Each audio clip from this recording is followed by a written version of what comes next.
Greetings, everyone. My name is Prospero Thunderchild, John to my family. I love to play games, I love to roleplay, and I especially like to tell great stories.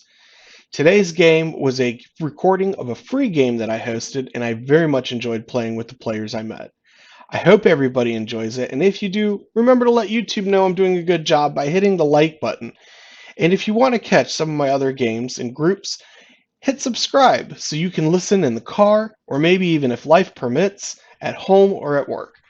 If you like what you see, you can always direct message me. All the relevant links are in the description below. Remember, I am always looking for players to play with, both in my paid games and in my free ones as well. So feel free to reach out. I can't wait to hear from everyone. Until then, remember, be excellent to each other.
Alright, guys, so thank you for showing up and being here.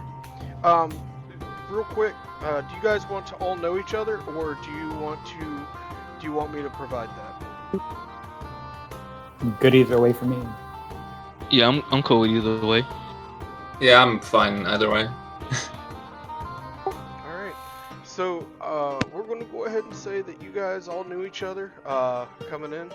You are from out of town, you guys are from another continent, and wherever your backstories may bring you from. And you arrived here because you heard there was adventuring opportunities. You're a little bit low on cash after the boat ride, and so you're walking through the woods, and we're gonna let you guys come across the tavern here. So give me 1 second, and we'll make all that happen. You guys want to do like character intros or something? Just everybody knows what we're playing with. Sure.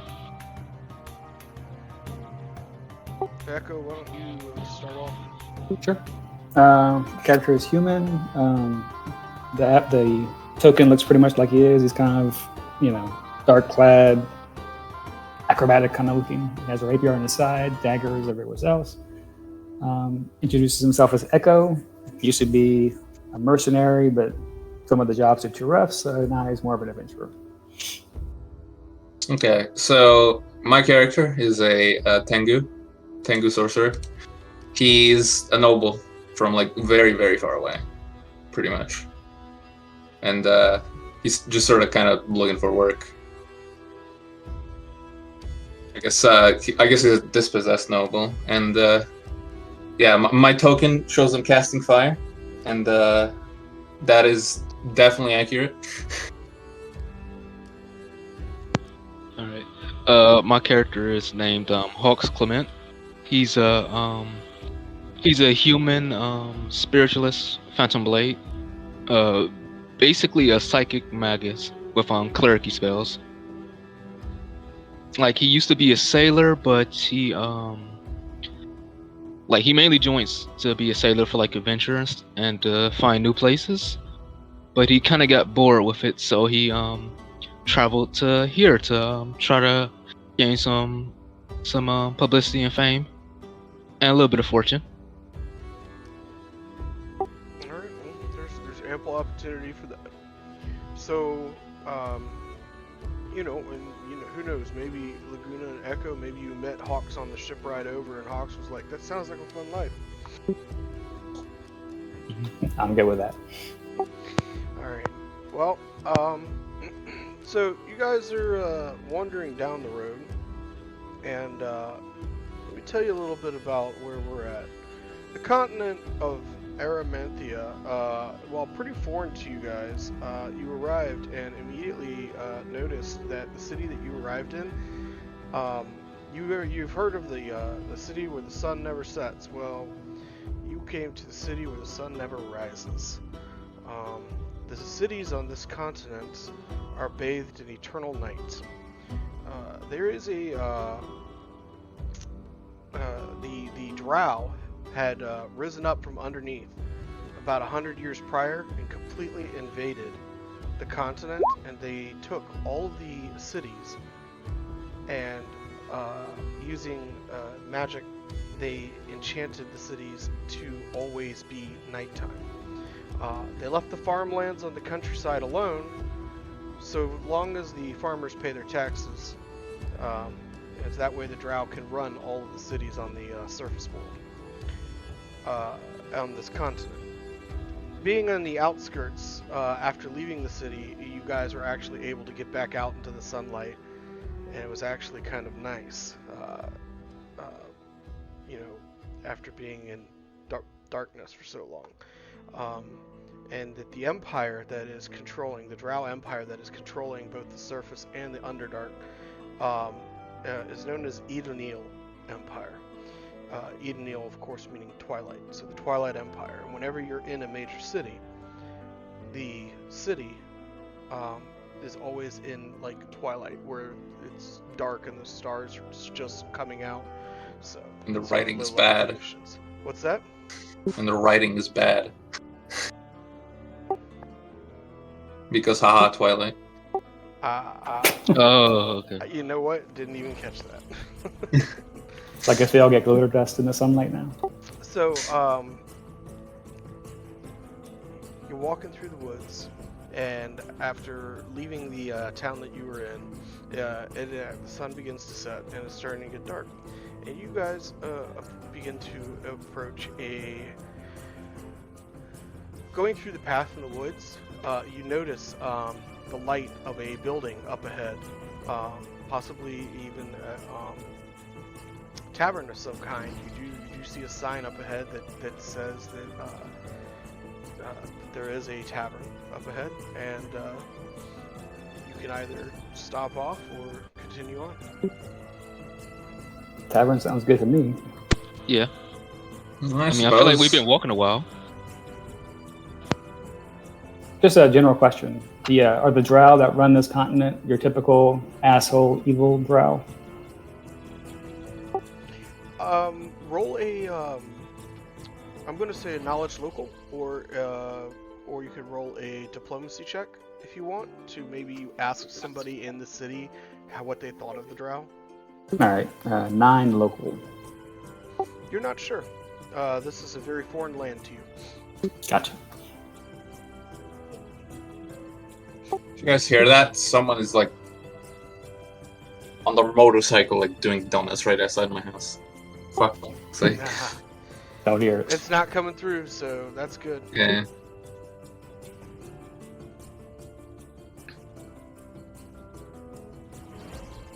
I mean, my character can actually speak Drow, so I feel like that will help. Mine speaks Elven, but that's it. Yeah, Tengu get like 1 million languages for every linguistics rank they get. Yeah. Alright, so as you walk and you approach closer to the building, you're able to get a little bit of a better look to it. Alright, give me 1 second here.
There we go.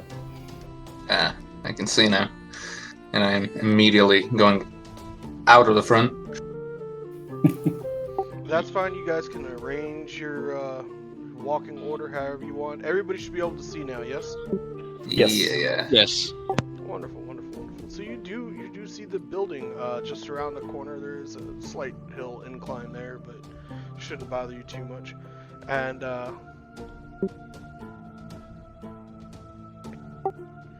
as you do come around, you do see a name on the sign in the front of the little walkway as you approach, and it says "The Weary Maiden."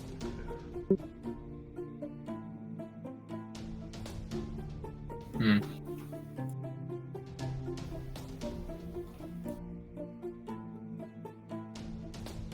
Is the front door here?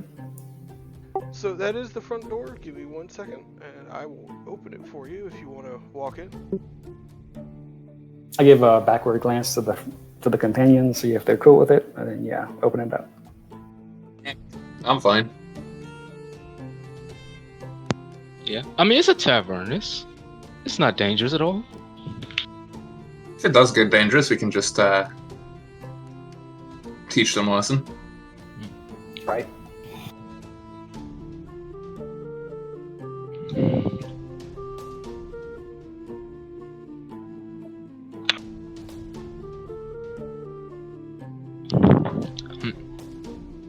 Nothing like a good old tavern brawl. Hello, friends. Come on in.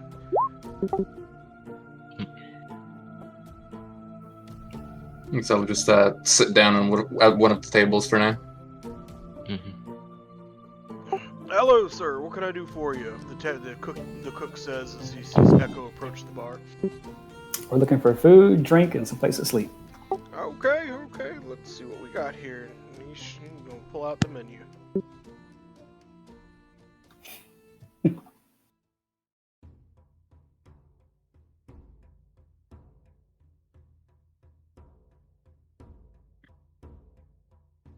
So, as a general rule of thumb, this was borrowed from my main campaign. A penny is a copper, a noble is a silver, and a royal is a gold piece. You know, I kind of didn't roll for money. Oh no. Well, you did gear up, correct? Oh, yes, yeah. So I have about you get 3,000 to start with, and then you can buy your gear to gear up your character, and then whatever's left is the gold that you have on you. I have left over if we need some pocket change for food and such. Okay. Yeah, I got some left over as well.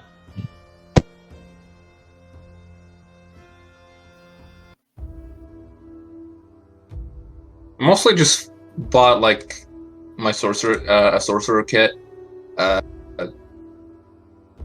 with a healer's kit, a scholar's outfit, and a masterwork like crossbow. So I shouldn't have spent all my money, at least. Yeah, I just got like the wand of cure light, a lantern bullseye, pirate clothes, handy haversack, survival kit. You got the wand of cure light. That's awesome. Yep. Cook looks at the party and says, "Well, look, it's a small inn. I apologize. I feel bad. I couldn't help over here, and you guys are a little short on cash today." Not wrong. Well, funnily enough, we've been having some issues. We can't get the drow to clean things up around here. Maybe you guys are interested in some coin. Always. Perhaps. If you need an exterminator. Yeah. It's funny you should mention an exterminator. We've been having some problems just up the road away. There's these like skeletons that have been hounding the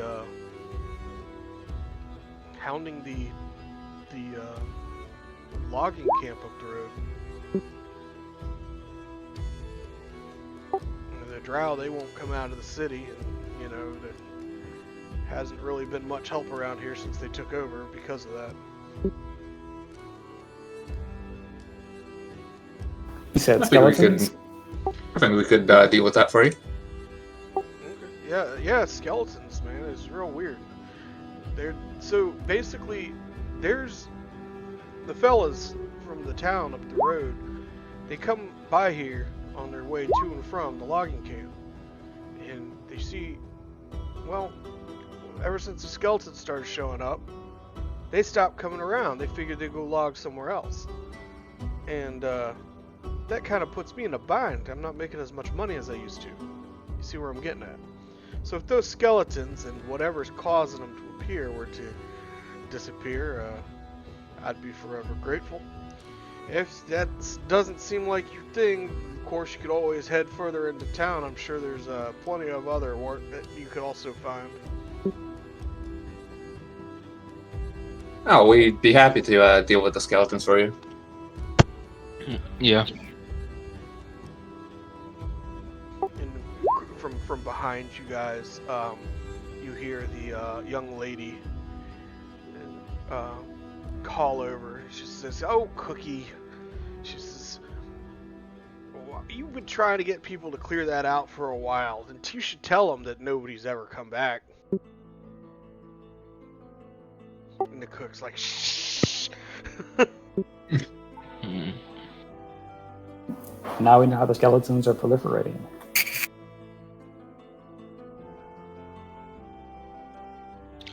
Seems like this place is plenty dangerous then. He turns and gives you Echo an innocent smile, and he's like, "Ignore her. She's had too much to drink." And then you hear her turn back. She says, "Now you know I am stone cold sober." Just sense motive on him, just in case. Okay, go ahead and roll a sense motive.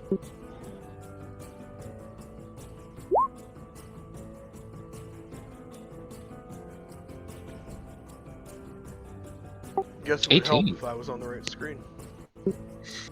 Alright, so with an 18, you're pretty confident. She sounds pretty sober. In fact, what she was going to say, what she was trying to finish saying was that she says, "Now you know I'm stone cold sober. I never drink when I'm on the job." And she goes back to reaching across the table, taking the elderly gentleman's hand in front of her and holding it in a very seductive manner. Well, it just turns out that I have a way to deal with skeletons specifically. So I think we'll be fine, ma'am. Alright. She says, Yeah. "Well, good luck." You can kind of roll a perception check. Yeah. Yeah. So you can kind of see that most everybody else in the tavern is, while attempting to play it cool, that they are watching the newcomers interestedly. And Cookie says, "Well, nobody should go and die on an empty stomach. You guys want anything?" I'll take a stuffed trout. Yeah, I'll take a stuffed trout and some tea. Get the whole stuffed trout meal on tea. Right on, right on. All right. So was it just regular tea, or was it the mage tea? Regular for now. All right. So the cook says, "All right, be right back," and he disappears into the kitchen.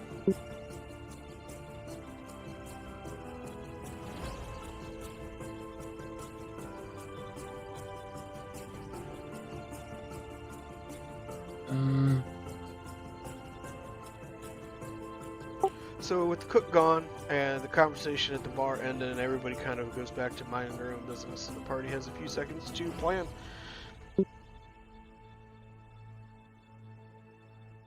I mean, I could just burn the skeletons, if anything. I like that idea. True. I don't have knowledge religion, but just from meta, I'm guessing my piercing weapons will not be super effective against skeletons. I could still stand in front and take the hits. Yeah, I only have a scimitar, and he just summons the his phantom weapon into his hand. I picked Disrupt Undead as one of my cantrips, so...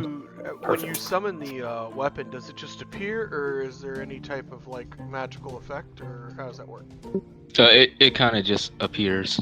Kind of just appears in your hand. Yeah. Let me see. Where's it at?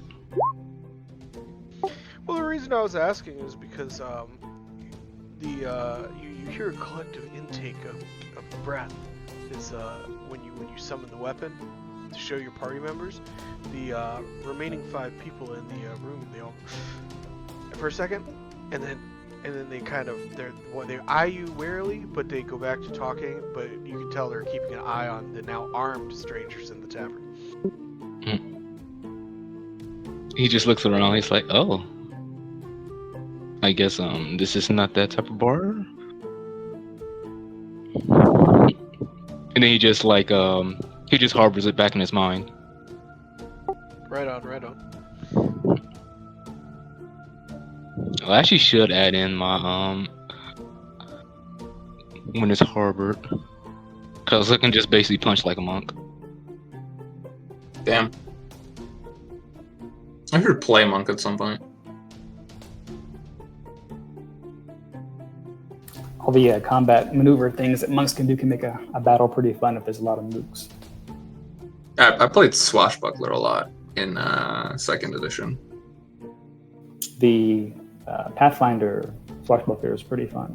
Yeah. Alright, you guys hear the door open as the cook comes out of the kitchen and brings you your trouts and your teas and whatnot, and he actually has a bottle that has a little dust on it and whatnot, and he takes the whole bottle and he pulls the cork out with his teeth, like gives a nice satisfying audible pop, and he puts down a couple shot glasses and he says, "Here you guys go," and he starts pouring it out and everything, and he says, "You're a mighty strange looking fella there," and he's just talking of course to the Tengu. He says, "I've only seen one other of your kind. Where do you guys hail from?" Quite far away, I'm afraid. Yeah, a bit across the seas. Okay. I only knew one other Tengu. She was kind of a strange sort. We had a changeling following her around. Well, in any case, here's a shot for the road to a successful venture between us. And he pours out the shot glasses for you guys. Thank you. I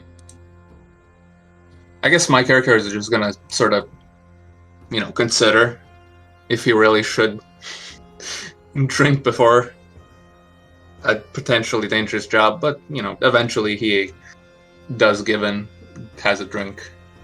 Alright. And this is a shot of absinthe. That means something to me.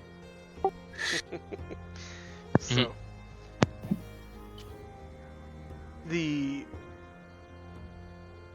after the shot of absinthe, the cook is like, he takes a swig of the bottle while you guys take your shots, and he disappears back into the kitchen and reemerges behind the bar again. And you see the young lady and her client disappear up the steps here a little bit later as you guys are eating your dinner. Is there anything the party would like to do before resting and getting ready for their adventure before the next day? Maybe just some questions from whoever would know about the. Is that a mill you said? I'm sorry. Oh yes, a lumber mill. Mm-hmm. Can you guys hear me? Okay. Yes. Yes. Yeah. Okay. Yeah. Like, is the lumber mill? I do the skeletons only come out at night? Is it, is it indoors? Is it an open Cook area? says, well, so basically the way it works is the guys that come by here, they go up to this old ruined tower, and there's a whole bunch of trees and stuff around, and they've been chopping down the trees, and they've been hauling them back with donkeys and whatnot back into town. So they stopped coming up here because they said whenever they went up there, they were getting attacked by skeletons. Now, the skeleton, the guys, they go up there. They work during the day. So from the sunrise to the sunset, they're up there working. So I don't know if the skeletons are really there during the day. I don't know if they're there at night. I'm not 100% sure on that. I just know that they kept getting attacked, and they said, "F that mess." They're heading it out. They said, "Sod that shit. We're out of here." And so Got it. now they're going up the road. But everybody knows that the best lumber's up there by that old tower. All right, so we'll see him in the daytime. They won't be hiding or different place.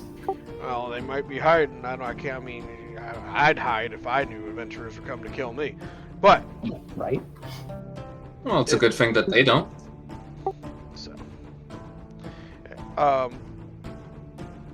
what else were you curious about? I guess, how many adventures have you sent before us? So we know how many undead we should face? None. You're the first. Oh, so the first adventure, what are the first people you're sending out? Both. You just eye them suspiciously. Yeah. Roll a sense motive.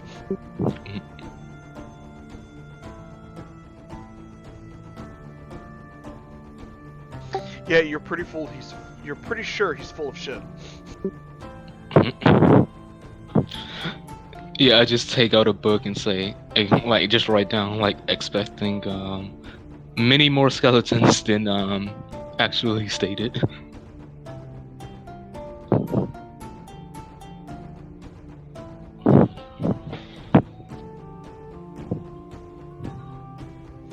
Alright. Oh, and one more question. Sure, go ahead. So what's the story about that tower? Who used to live there?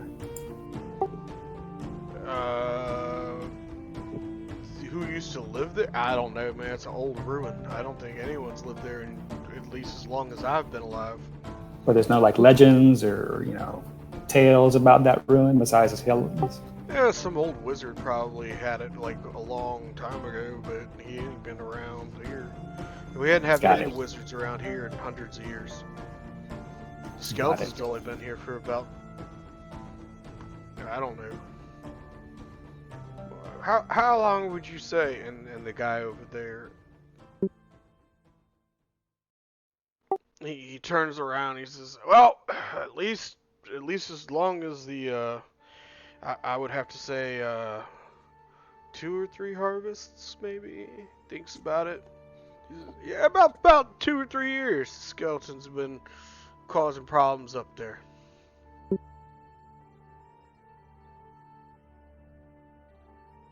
And you haven't sent anyone to deal with them until now? No, we have not sent anyone up there to deal with them. You were the first people who were interested.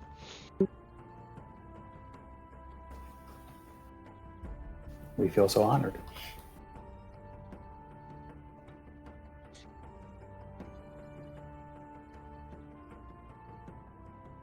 There was this one adventuring group that was around here this one time, a long time ago, but of course it's been 100 years since they were around. And they were the last good help we had around here. And it's been a while.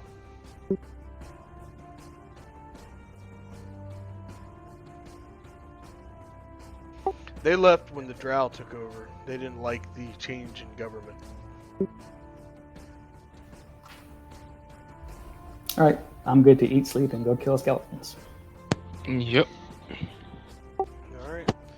Sure. The cook hands you a little iron key, puts it on the, hearing you guys say that, he puts a little iron key up on the bar, and he says, "You'll be needing your rest before you head out. Got a room, it ain't much, but that's all I got." And he puts that little iron key, pushes it a little bit further with that, and he goes back to head into the kitchen to go tidy things up. You guys are able to take the key, and you go up to the corresponding room. It's got a little number on it, and when you get there, it's a room with a single bed. And the room is about it's about 8-foot by 5-foot room. Lovely. Good thing I have a bedroll. Alright. Me as well.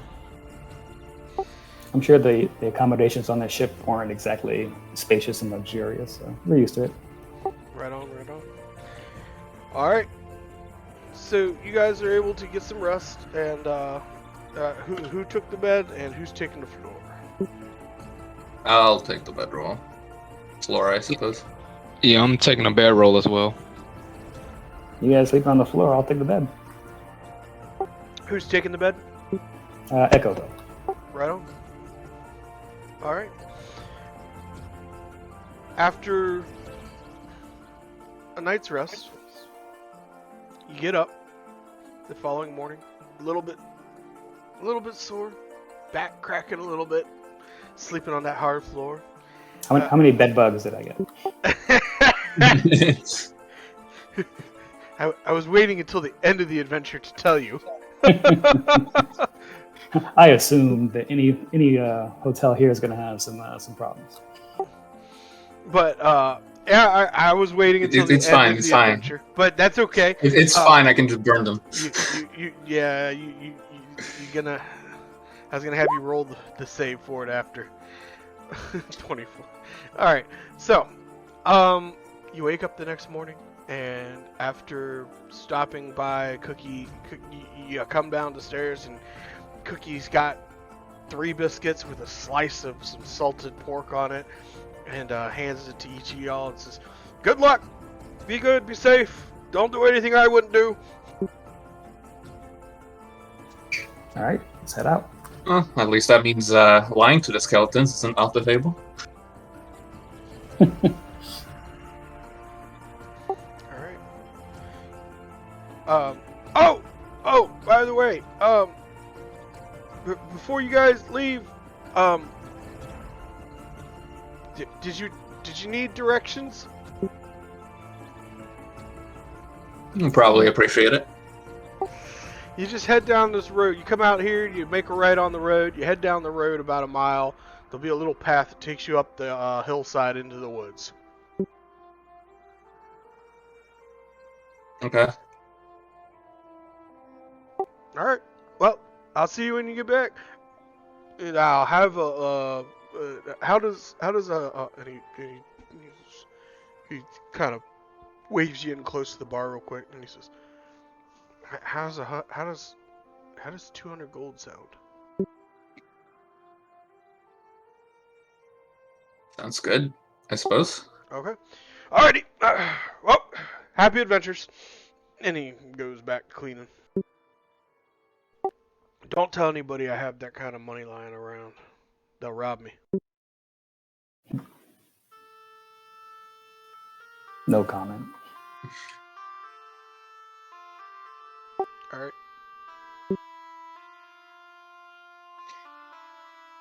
I guess we'll I was gonna get out of the tavern, but this is a different map where I can't see anything. I'll be right back. I have to go get a plug from my computer.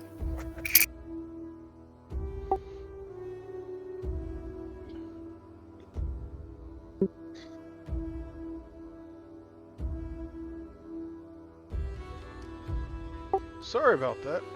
I did not realize you guys cannot see that map. Alright, well, he is going to be right back. We'll take a quick 5-minute break to stretch. Alright.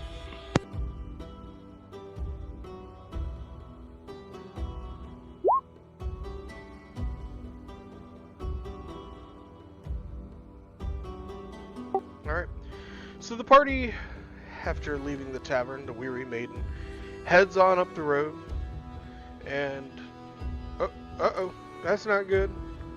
The battery is dying. Yeah, that was mine. Sorry. I'm done. Got it back up. Okay. Alrighty, so the party, after leaving the Weary Maiden, you guys head out and you walk on down the road. I need a survival check to make sure you guys do not get lost along the way.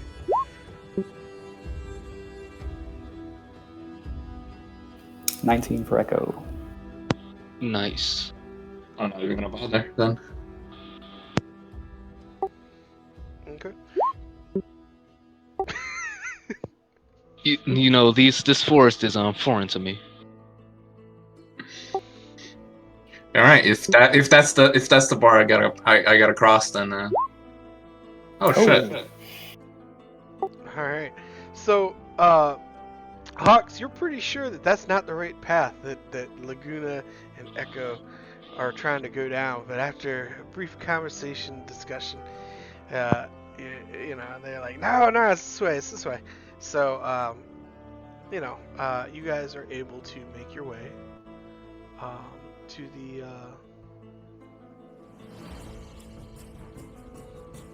ruins where you were able to find the path. Give me 1 second.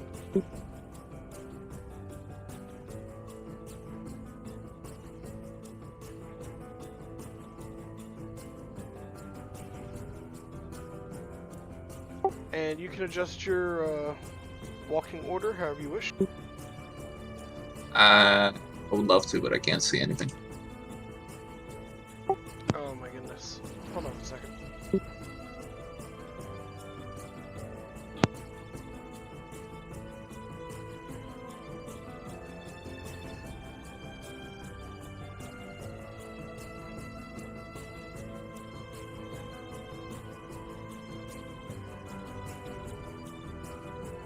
There we go. All right, time to move behind everyone.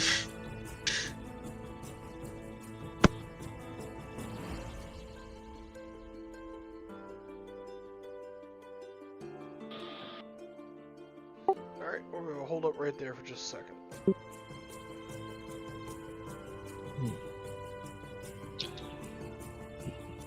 Looks like a war zone out here. Yeah, go ahead and give me a perception check as you guys come up the path and you see the bodies everywhere. Bruh.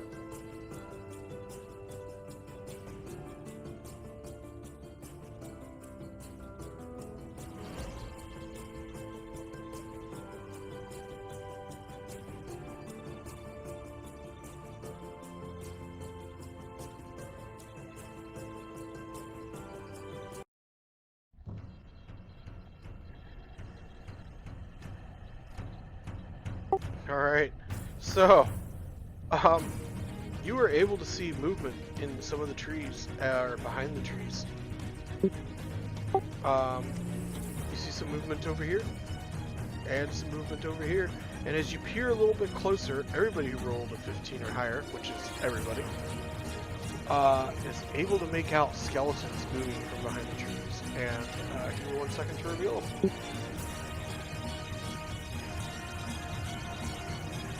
Echo's perception was actually only a 9.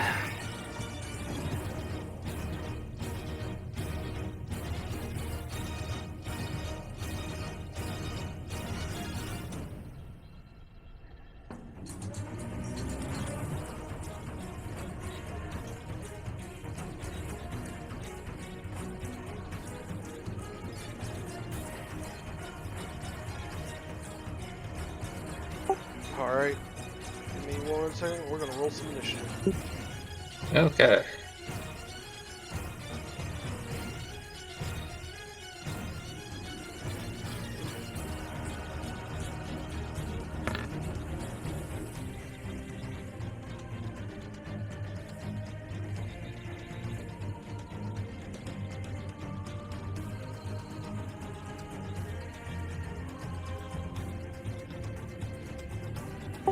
Alright, it looks like we got initiative out on the board, and it looks like Laguna is first. Laguna, what do you do? I'd like to cast Mage Armor first. And I'm gonna need to refresh because my character sheet isn't popping up. Alright, go for it. Alright, so Laguna's gonna cast Mage Armor. That's a +4, correct? Yeah, +4 to AC. Alright, I have adjusted your token. Hawks, Laguna, are you doing anything else?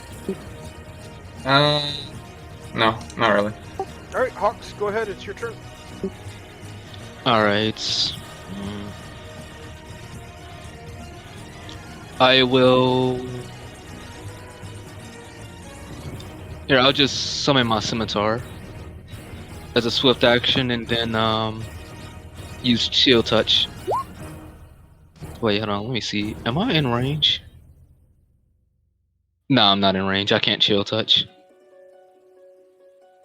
Well, I can, but yeah, I'll chill touch and I'll just hold the charge until one of them comes to me. Okay. Alrighty. I'll probably just move up a bit though. Sure, go ahead.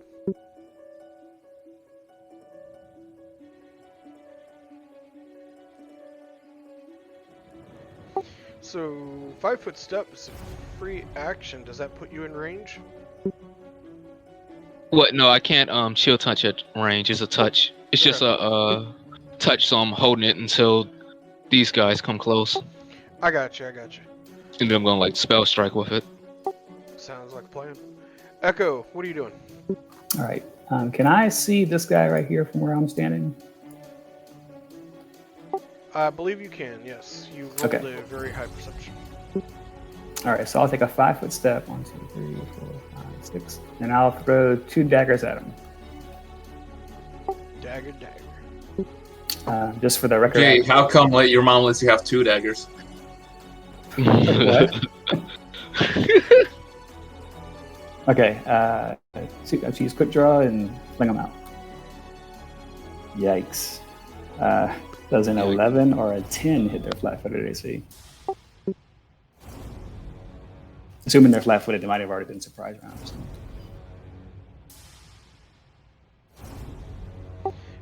Unfortunately, it does not.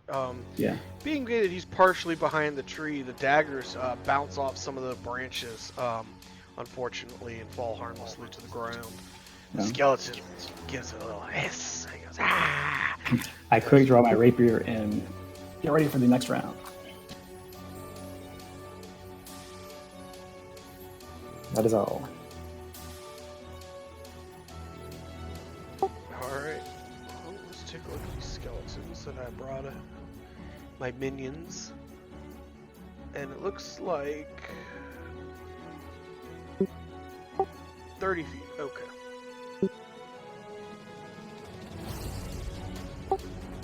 Alright, you were holding your action to attack one of these skeletons, weren't you there, Jam? Yep. Here we go.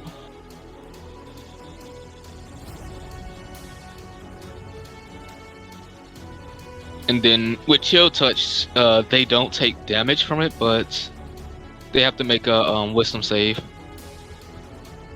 Let's see.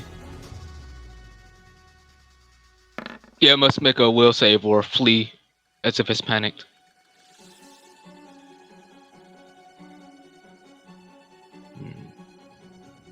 If they have any wisdom, will bonuses, they probably pass that. So he rolled a 14 total. Yeah, he passes it. Okay.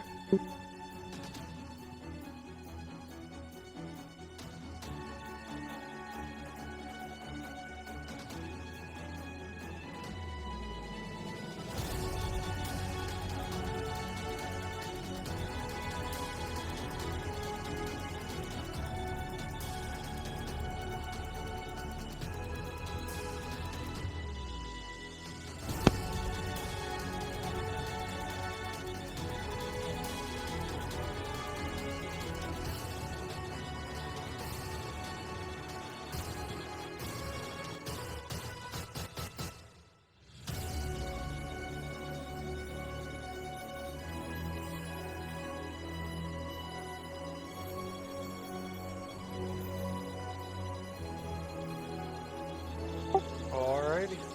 That is going to be my turn. Okay.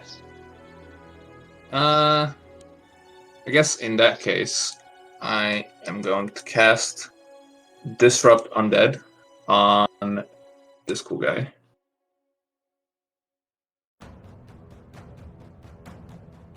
So that's 13 beat their touch AC. 13 does. Alright. Dude takes 6 damage. He dies. Damn. Alright, in that case, I'm just gonna take a step up. Just so I can be a little closer to my friends, and that'll be my turn. Alright. Hawks. I'll step here, and then swing at this guy.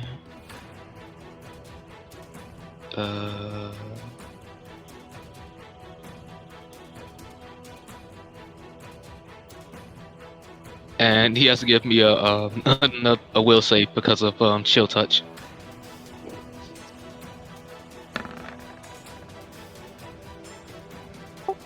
Yeah, he dies anyway. Oh, that kills him? Oh, Yes, it does. alright. And that is my turn.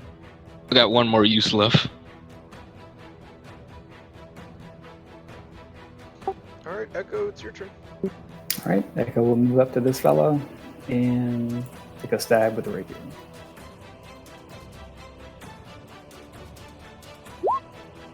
Possible crit.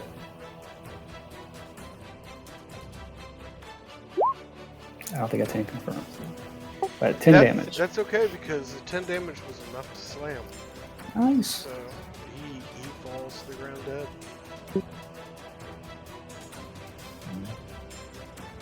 Oh, what is it to do a religion check on these? Is it like a standard or a swift? So it's actually free. Oh, okay. I'll try to do it on my turn on him. You could just roll it. Oh, okay.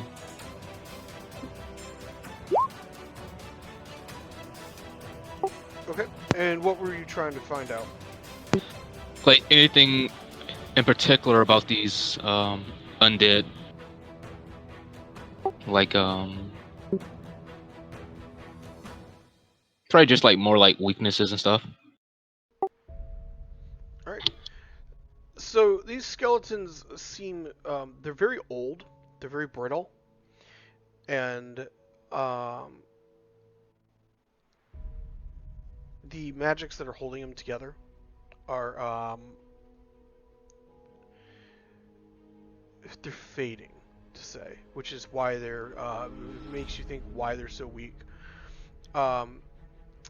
They have damage reduction versus certain things, but you guys are bypassing that just fine. And they are an undead, so you think they might have something to do with Dispator, but you're not without a little bit more info. They do have damage reduction, but like I said, you guys are bypassing that. They're really, really weak. Alright.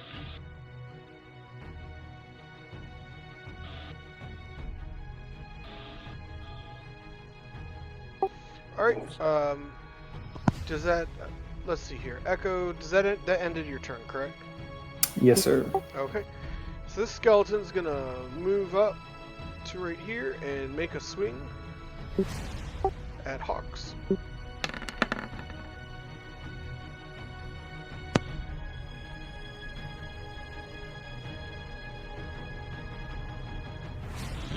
My AC is 19.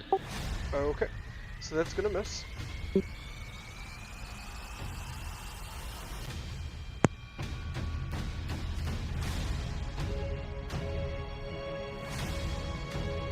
This skeleton's gonna swing at Echo. Okay. Oh shit. Oh, Oh no. Does a 12 hit you, sir? Does not. So just regular 4 damage.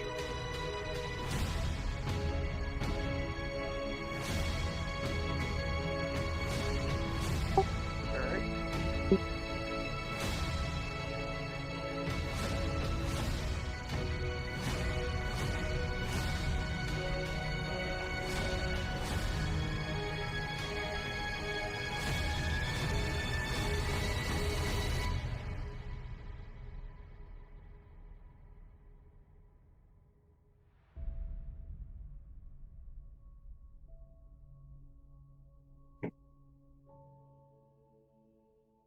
Alright, that's going to polish off my skeletons. Yep. Laguna, it's your turn.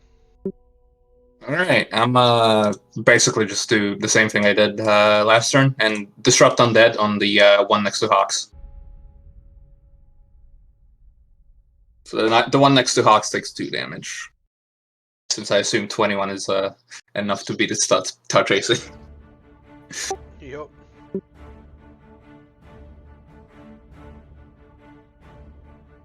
Alrighty.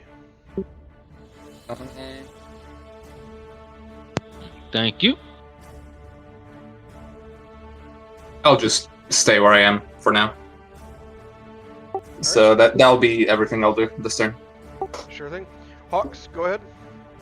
All right. Oof. I think that might be a miss.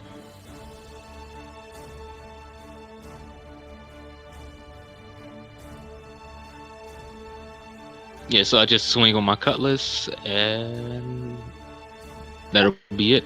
Yeah, with a 14, that is a miss. The skeleton dodges out of the way. Echo. Alright, Echo will swing at this guy next to him. Another possible crit. Crit. That might connect. Nice. Yes, so that does confirm. Well, that's quite a bit. He dies. Alright. I'll use my move action to get to right here. And I'm done. Alright. The first skeleton is going to take a swing at Hawks.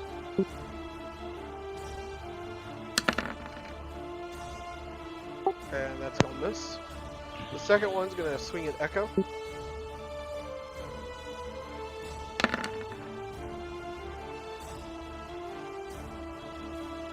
That's more like it. Nice. Alright, the third one's going to swing at Echo. And even with flanking, he still misses. Alright. Laguna, it's your turn. Okay, so let me just yeah, that'll be more than good enough. I'm move like this, and I'm gonna cast Burning Hands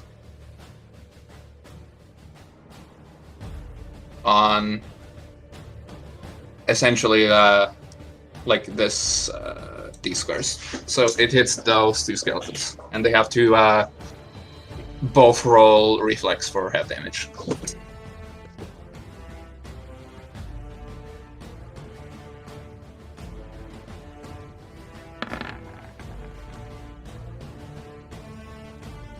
Okay, both of them pass. Yep, unfortunately. So both of them take 3 damage. So the skeleton right in front of you just roasts anyway because he's not having a good day. The other one looks like he's on his last leg. And that'll be my turn. Alright. I think that's too far. But I'll go here, and If you want to, if you want to move and then ready in action to hit, I can go. what you mean ready? Or So you can ready in action by you can take a standard action to ready an attack. You have to specify what you're doing. Like I'm going to attack this guy when he moves here or whenever I get flanked. It's a standard action to do that. You can still move before that. no, I'll just attack this Yeah. one here.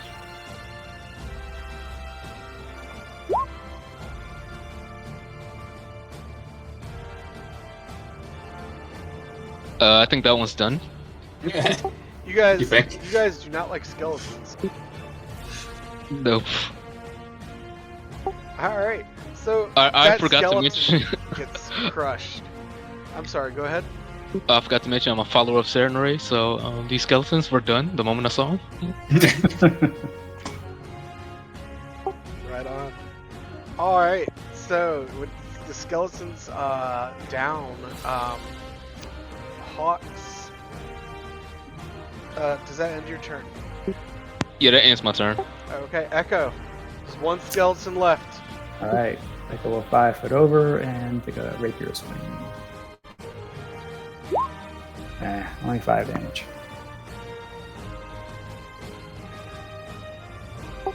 5 damage is enough. Oh, all right. I guess I don't get the explosion of bone shrapnel that Hawks made, but No. No. All right. The skeletons are dead. What does the party want to do? check everybody's wallet that's on the ground. Yeah, I'd like to check the dead bodies, I feel like. Yeah, Hawks will just say like, yeah, so these skeletons seemed way too weak for a regular adventurer. I'm thinking that he must have sent like non-adventurers here, or coaxed them into coming. You think?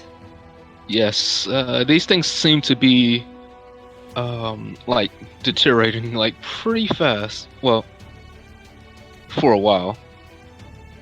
Like whatever was binding them was coming undone. Maybe perhaps there's more. Echo, I probably would have told you I have a wand. Okay. I'll use that if you're willing to spare a charge. Yep. I can heal as well, but at the cost of my spell charges, so. Gotcha. Oof. I only heal you for 5, but I only needed 4. Perfect.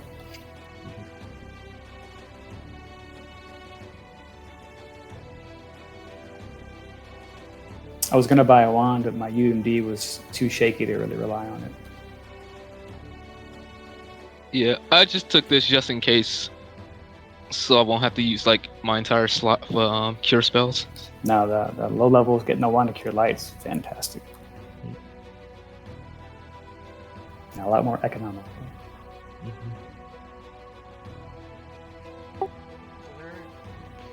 Roll a perception check. It's getting 3.5 in Pathfinder mixed up in my head. I was trying to tell you. Spot check. Spot check. Oh. Yeah.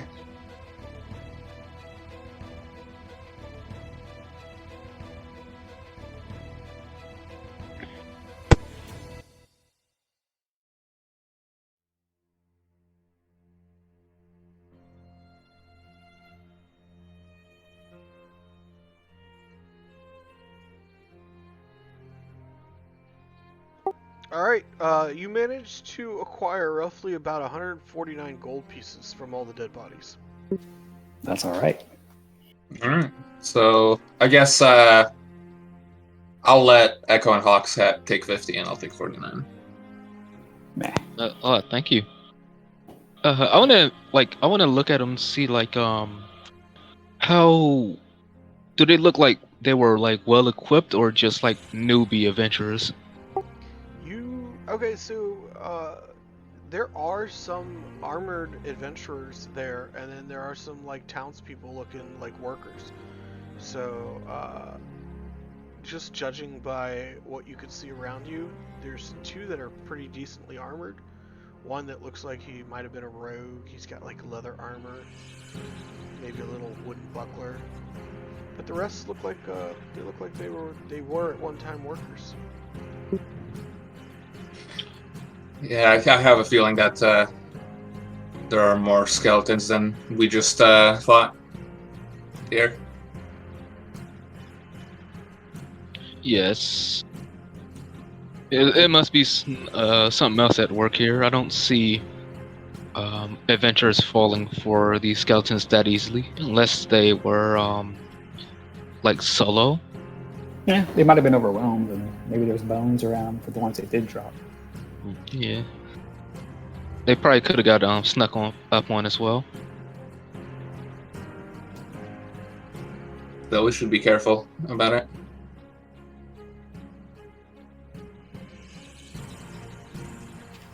What's going on with this tower? Isn't that the tower we were told about earlier? This is the ruins of the tower you were told about earlier. It has, you guys ever seen Highlander? Yeah, a crumbling one. The crumbling tower where, like, you know, it has no roof, it has no upper floor. You've got the brick walls that go around the outside of it. You got the staircase that's going up the inside of it that abruptly leads to nowhere because the whole rest of the tower has long since collapsed years and years ago. To tell the truth, I haven't seen Highlander, but I do picture what you're talking about. Right on. There seems to be a treasure chest in there. Oh, Yeah, look we at that. let's be careful about this, though. Yeah, I think we should check for traps first.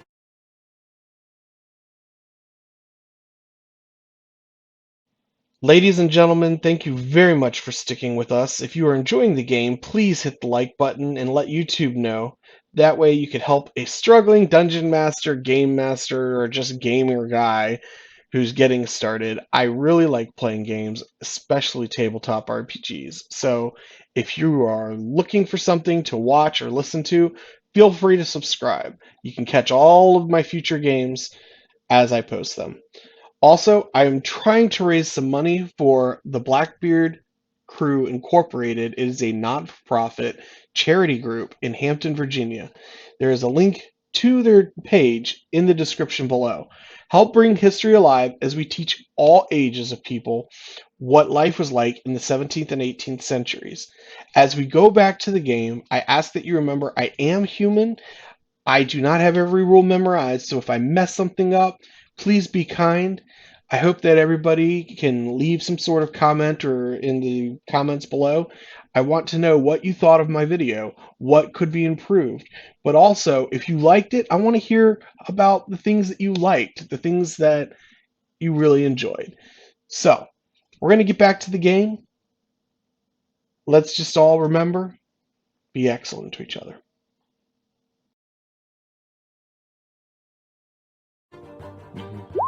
All right. Echo will approach. He has a little bit of skill with that. Oh, I gotta turn off spell failure.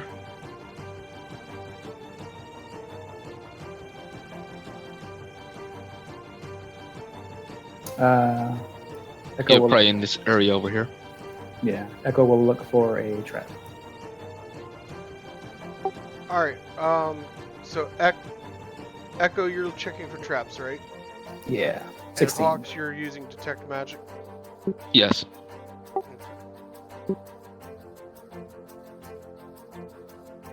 Give me 1 second.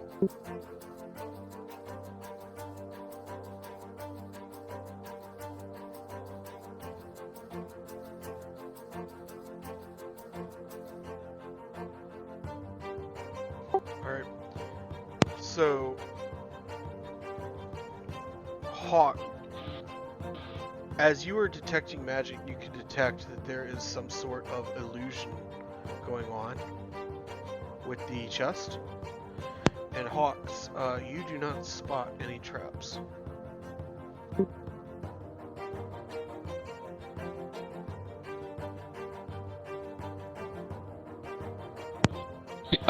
As Echo is trying to go for it, I'll try to shout out, "Wait, it's an illusion." I'll take a dagger out and throw it at it. Go ahead and roll the attack. 1 second. I hit the wall with a dagger. I guess I'll just sort of fire a bolt at it.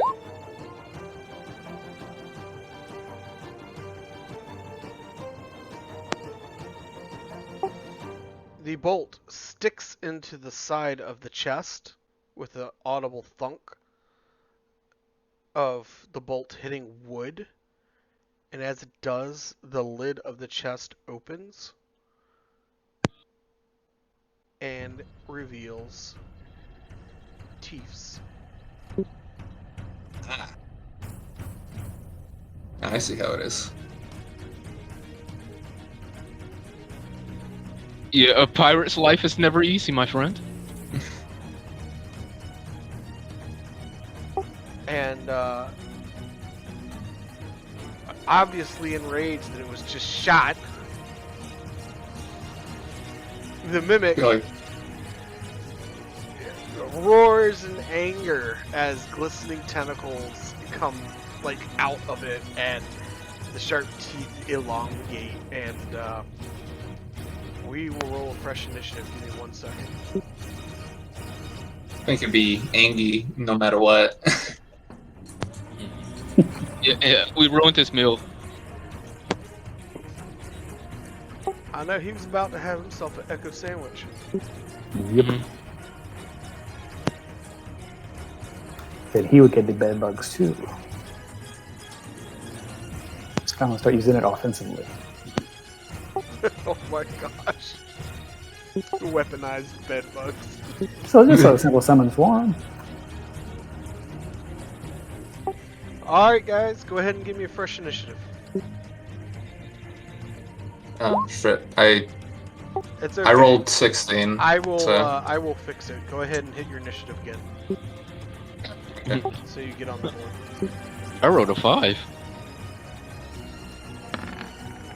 I was expecting the trap, but I was not expecting this type of trap.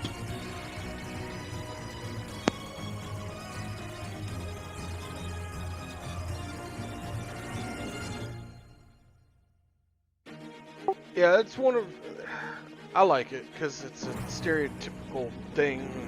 People are so used to it that they don't expect it anymore, too, because they're like, nobody uses the mimic anymore because everyone used it. Yep. Mm-hmm. It's been a while since I've So seen you guys lucked out because I think out of everybody who's run through this encounter, I think you're the first people that actually didn't get a bite taken out of you first.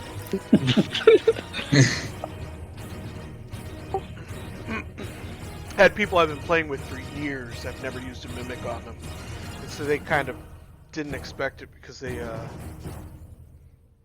were so used to me not using a mimic because everybody uses a mimic. So I finally put one in, and they were like, "No!" Just Like, that I one was- minute. I one-shot my brother's character. Oh no! Yeah, I was not expecting the mimic either. I was expecting like some type of different type of trap. Yep. I'm glad that I could give you guys a surprise. So, we got the initiative up on the board. We're gonna go ahead and fix that real quick. All right, Echo. The treasure chest just turns into the mimic right in front of you, anger, and with a bolt sticking out of the front of it. What do you do? Let's see. Is it considered flat-footed still? I don't know if him popping up's like a surprise or if we were kind of expecting it. Or... because he kind of saw you guys like enter the room and he was trying to actively like catch you. You guys caught him off guard because he didn't think that you knew Okay. he was a mimic. So that first one caught him, but the fight's on now. Okay. So, is he flat-footed though, as far as because they have the rogue thing going and so on? I'm sorry, you have the what? For the purpose of sneak attacking, is he flat-footed since I've gone ahead of him in initiative? Yeah, go ahead. Okay. I'll draw out 2 daggers, 5-foot step, and then 2-weapon fight. All right. These will be against flat-footed, and that's what I get. That sneak attack hurts. Yeah, it's a knife master one, so he can. When he can sneak, he can do pretty good with daggers.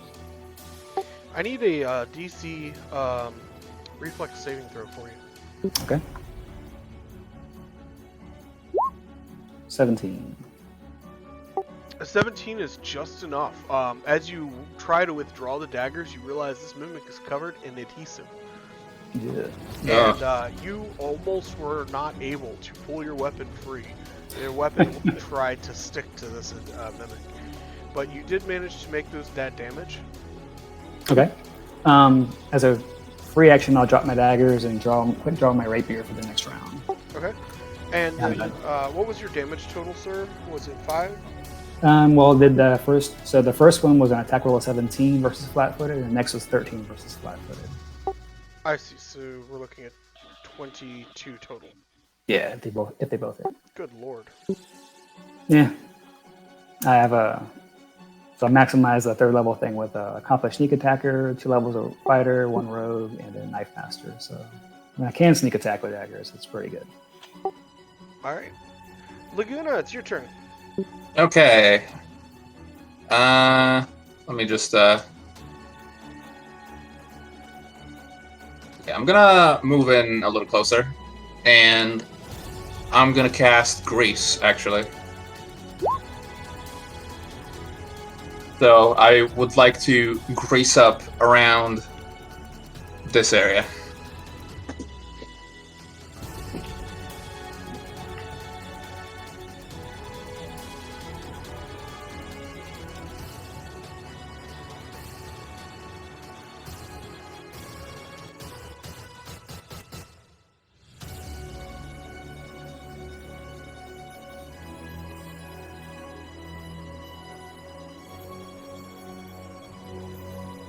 All right, I got some grease laid down. I like that Okay, you so use the now the mimic must make a reflex save or fall. All right. And what did you say? No, I was just saying I like that you use the area effects images. They are appreciated.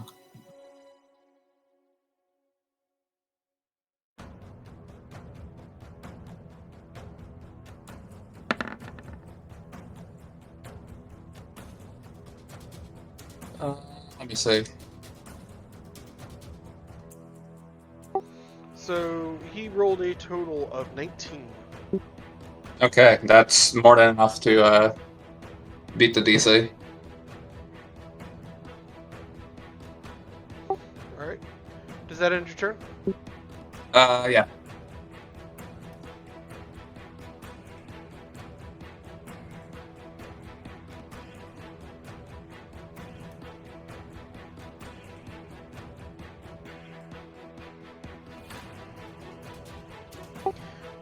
All right. The mimic is going to attack Echo. I don't know why. Does the 20 hit? 20 will hit. 7 damage. Yes, please. Okay. Do I have to make a DC? Remember, I get hit. Yes, you do. All right. I'm looking at it right now.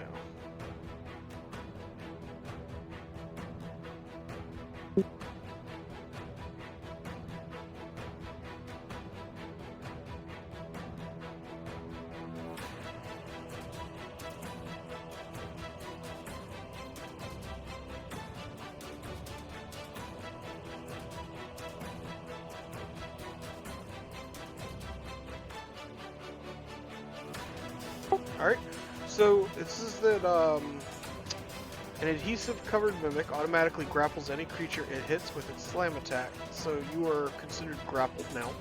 Okay. You cannot get free while the mimic is alive without removing the adhesive first. So you Can are I stuck take to the mimic. Sounds good. Sounds not good, but I got it. Alright, Hawks, your turn. I'll just charge the mimic. So... Oof. 16 for 6 damage. So, the 16 just hits. Go ahead and you said 6 damage. Yes. Oh no! Sorry about that. I just knocked over. It Echo's throws me mini. into the wall. That had been a tabletop game. I just would have knocked over the mini. Mhm. All right. So I adjusted the damage. So I think we're good to go. Hawks, you said 6, right? Yes, 6 slashing. Yeah. Okay. All right. Is that end your turn? Yep. Do I have to make a save for the reflex thing? You do. All right. You made it. You pull your sword back with ease. Like it just slides right in, just right through him like butter.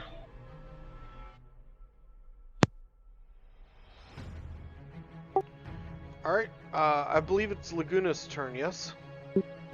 Uh, isn't it Echo first? That might be it. Yeah. I lost track of my turn order by accident there. I clicked it too many times. No problem. Sorry about that, Echo. Go ahead. No problem. I was busy being eaten by a mimic. Trying to remember the grapple rules. I can still attack, right, with like a lighter weapon or something. I would have to double check. If you give me a brief second, I'm pretty sure you cannot attack while grappled, or at least not without a penalty. Pretty sure there's a penalty involved. I think it's just a light weapon you can do.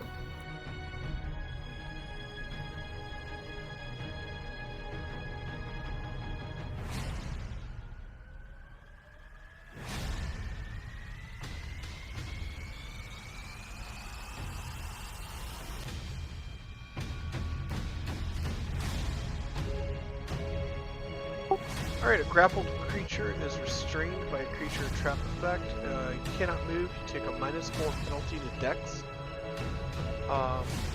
-2 on all attack rolls. So you can attack, and you just take a -2 to it.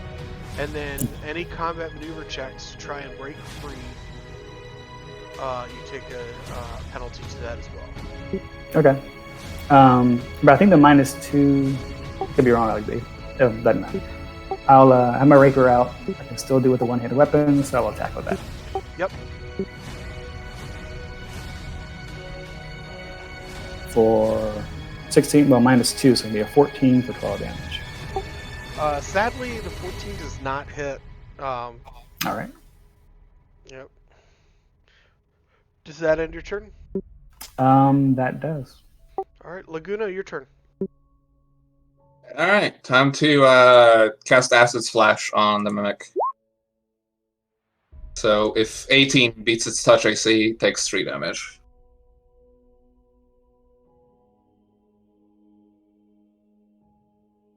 All right. So it does hit, and it did take the 3 damage. Okay. In that case, I'm stay back for now. Right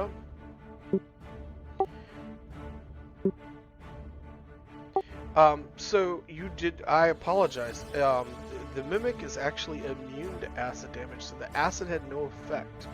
So, it will get its 3 hit points back, and you know now that it is immune to acid. Okay. Sounds good. All right. The mimic is going to attempt to hit Hawks as well.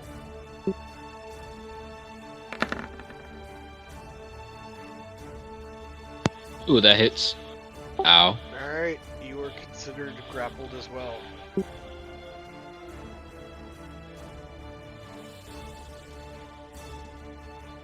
Well, you can roll the reflex check, right? Yes, please. Oh, right. I'll do this. So let me do like as an immediate action, and then make the save. So Ooh, just barely. Alright. You were able to get away just in time with that burst of adrenaline, with the mimic having attacked you and hit you. You still take the damage. It still hit you, but you were able to yank yourself free right at the last minute to keep from being stuck. And if you want, I will give you a free 5-foot step backwards, since you were jumping back away from that mimic. Or you can stay right where you're at. Here, I'll stay right where I'm at. Right on. Alright. Does that end your turn? It was that the ends my mimic's turn. turn. My bad. All right. Well, it's your turn now. Go ahead, Hawks. Alright. Let me turn on the fatigue thingy.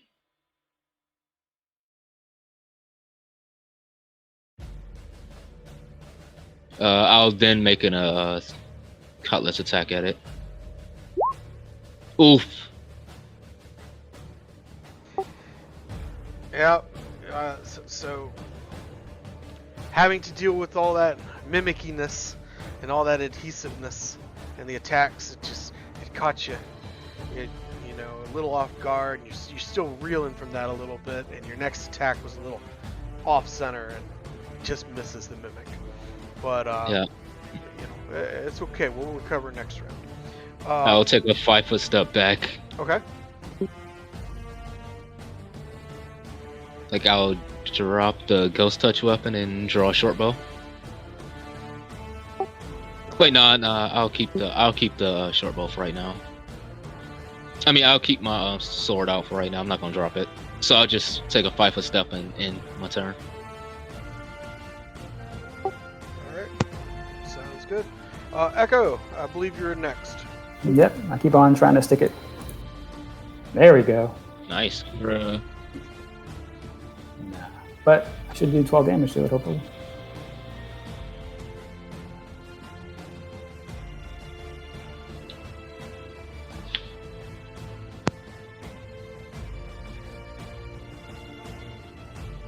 Alrighty. I have recorded the damage. Die, you fiend. Does that end your turn? Yeah, I mean, I can't do a move action, so I'm there. Alright. Laguna, your turn.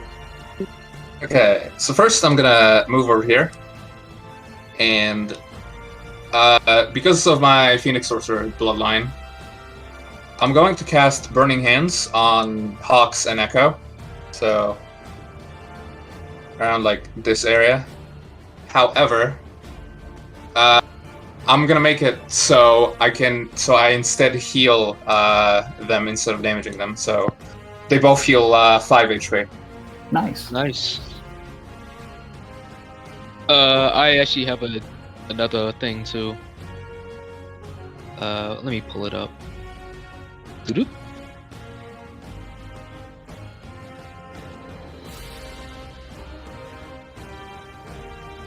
So how many die was rolled for that? 3. Alright, I heal for 11. Oh, nice. Oops, that is wrong.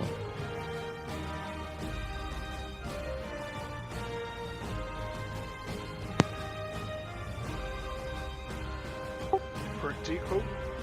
I like Okay, that. that'll be it for me then. Alright.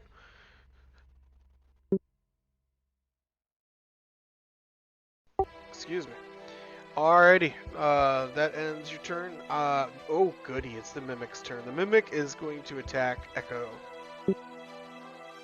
He's gonna chomp down on you a little bit, Echo. I hope you don't mind. Nope, you go ahead. Does a 17 hit? You said my AC is reduced? I think you do have a penalty to dexterity. Dexterity? Yeah, so then that will hit. Okay. 11 damage, sir.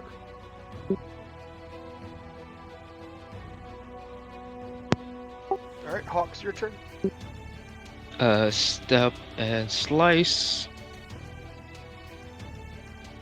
My fatigue goes off. Let me just turn that off.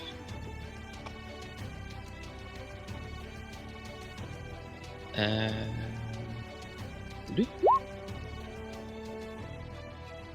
Sadly, a 15 is not enough to hit. dang, that'd be my turn. Alright. Echo, your turn. Same as before. Yeah, that's a miss.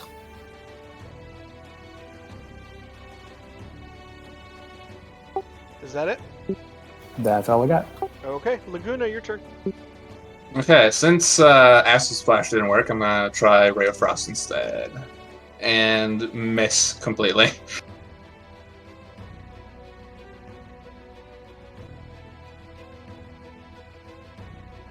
Alright, That's it for me. Mimic is going to nom down on Echo again.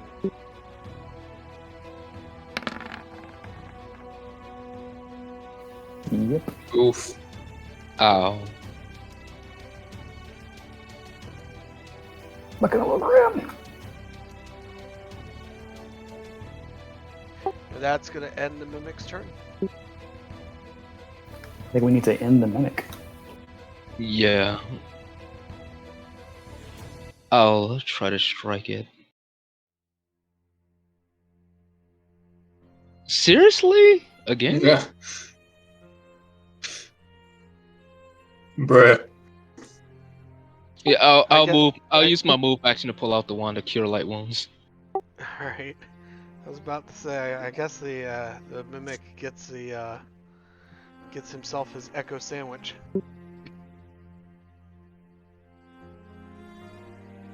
Alright, does it end your turn?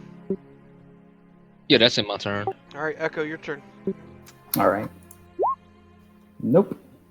Might be a goner. It's fine. It's fine. I'm gonna do Burning Hands again, same as before. So, Echo heals for 3, at least. Should be something. Take what I can get.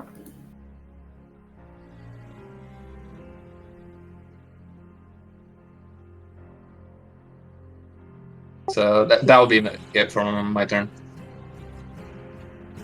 Alright.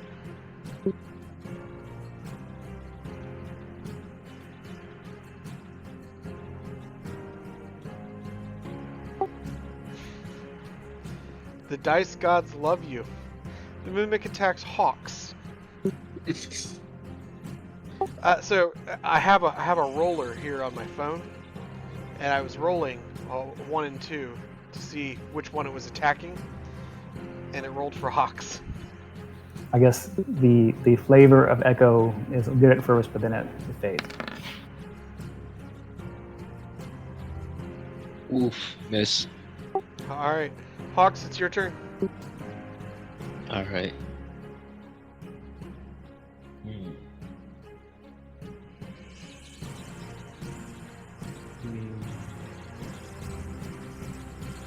Don't worry about healing me. Take this bad boy out.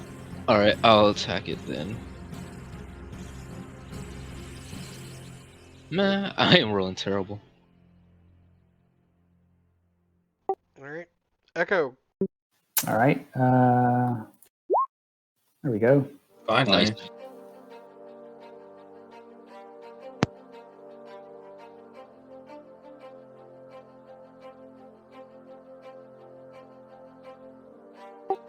All right, so while you were getting nommed on inside this mimic, this mouth, with his teeth and everything, you get a good blow with the sword and just stab it right in its innards, and it falls to the ground incapacitated and everything, and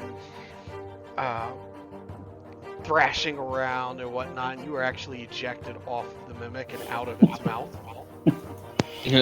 And it's thrashing around, and you get the feeling that it is a single blow will finish it. Would you like to deliver that blow?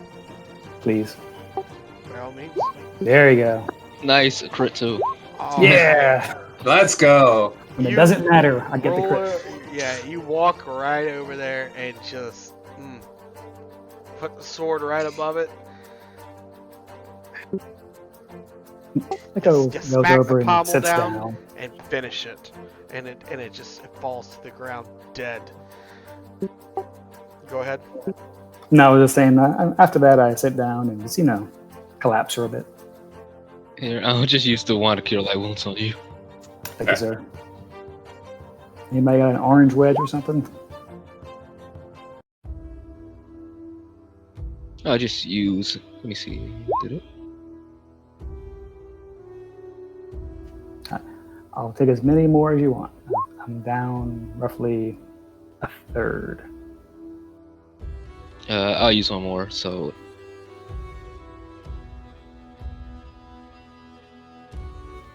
Perfect. Thank you, sir.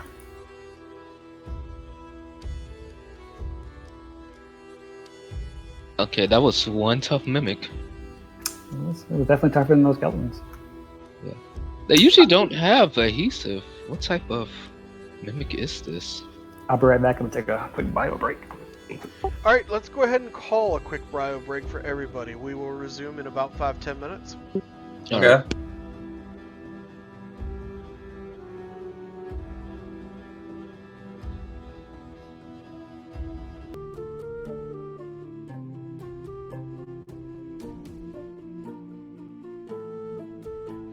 All right, everybody back? Yep. Yep. Yep. All right. So, Echo, you drink a couple potions of Cure Light Wounds or something? Yeah, I just drank one more just to top off. Okay. Alrighty. So with the mimic down, having died and everything, and then of course the grease and the acid being on the floor, you do notice that the grease seems to be pulling and draining into something. Look for secret doors or something. Yeah. So with the 20, you are able to see that it does appear to be a trap door right here that the mimic was covering with its chest body, and the grease seems to be draining into it. Okay. And Does it seem The like grease lasts for 3 minutes, so it'll disappear eventually. okay, but you do see that there is a trap door. You know, I'll mage hand the door open. Okay. The door, as you go to do that, the acid that had been used earlier, weakened the hinges, and the door comes free. and the mage hand is just standing, well, not standing, but it's just floating there, holding the latch attached to the door with the little hatch floating there. Yeah, I'll just look at him. I was like, well, okay then. Yeah, you get the feeling that it wasn't in the greatest conditions before the battle took place on top of it. The wood is very old and rotted and whatnot, and the hinges were like rusted to the point that they were literally coming apart, and the acid just finished it off. But as it comes free, and you look, and you're like, well then, and you hear from below a sound. And he says, well, someone's here.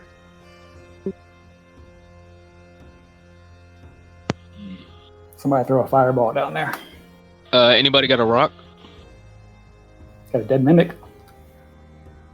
Yeah, I'll break off a T for the dead mimic or something. Okay. I'll just cast light and then just drop it down the hole. Nice. The tooth falls down into it, and you can see that there are stairs that lead down into a basement. It looks like a wide open space down there.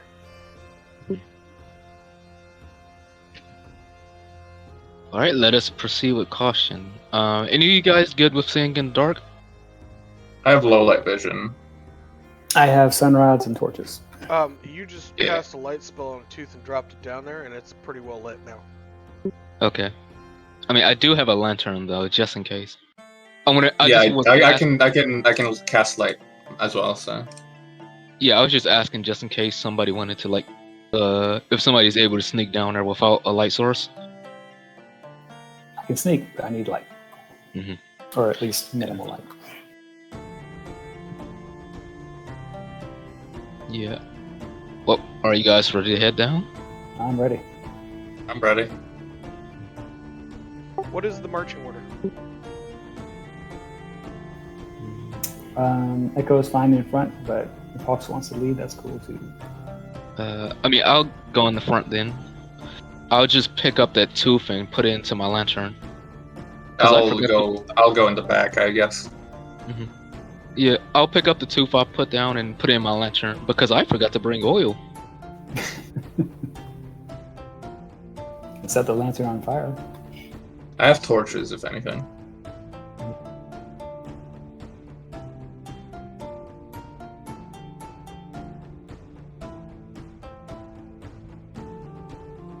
Alright.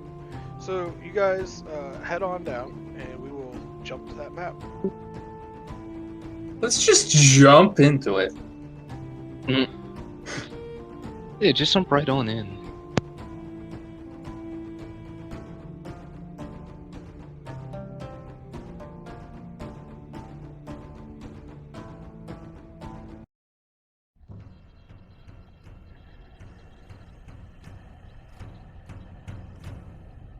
Alright.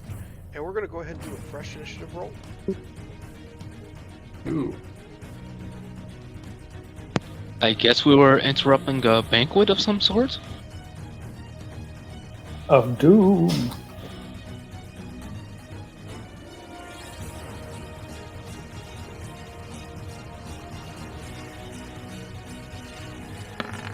Bruh.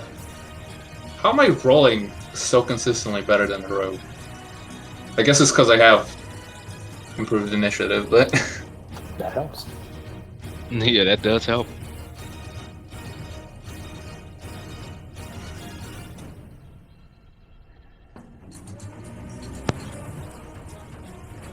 Alright. Let me adjust the turn order and we'll get going. Alright, as you enter into it, you see a dark, like mysterious looking figure over there. He says, "Wow, did you come to join my armies of undead?" no, thank you. No, but we are here to put your undead to rest. Well, how fortunate for me that I have plenty more where that came from.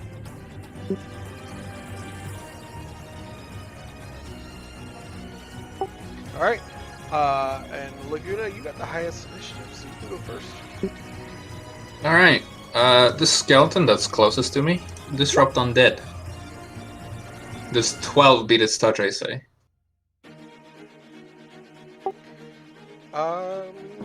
It does not, unfortunately. Okay then. In that case, I'll just stay there for now. Got it. Alright, Echo, it is your turn. Alright. Echo will 5 foot up and throw 2 daggers at a necromancer.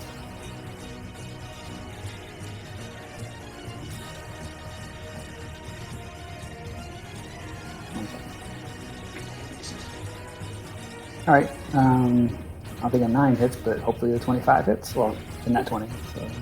Alright, so the 25 does hit, Okay, so that's 12 damage, correct? correct. Wait, don't you gotta Well, confirm?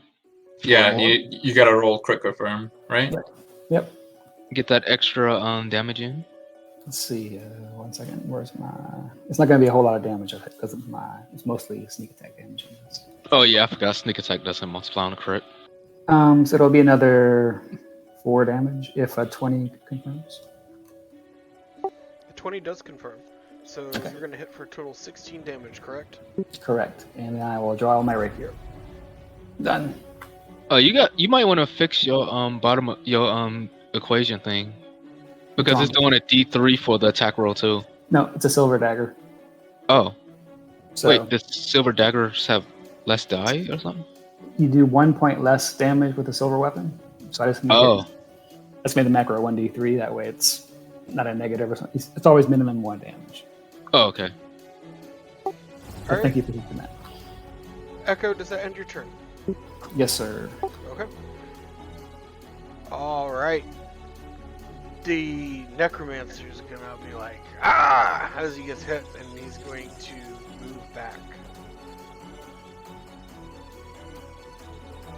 And he takes cover behind his bed, and you see his hand point over top of the mattress and says, "Get him!" If you go under the covers, the monsters can't find you. Alright. So So the skeletons are going to move forward to attack, and this crazy-looking creature. Give me 1 second. I don't have a good picture ready for it, but this guy, this crazy-looking mummy undead thing, Ooh. which was sitting in the corner over here by the desk, says, "Yes, master," and gets up and starts moving towards the party. I forget how cowardly necromancers are.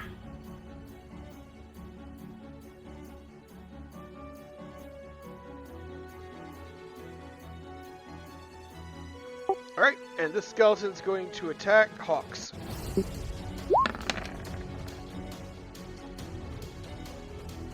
That hits. Okay. 1 damage.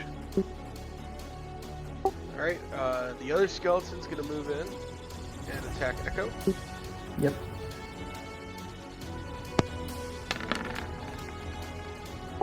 Alright, and the other skeleton's gonna move in and attack Laguna. Okay.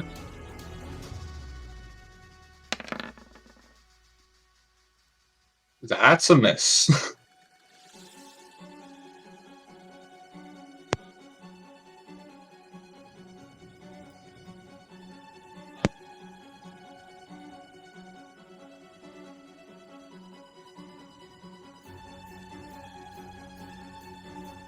Okay, and that is going to end my turn for this round. Hawks, your turn.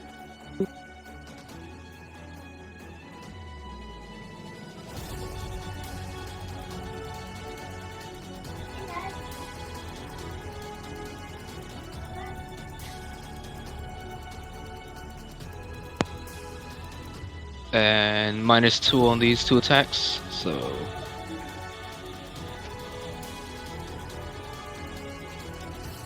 So 10 and a 23.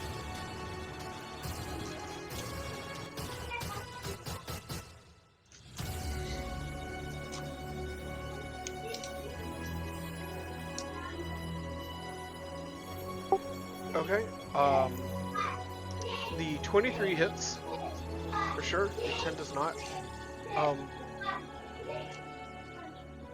7 damage total. You were attacking the one directly north of you, correct? Yes.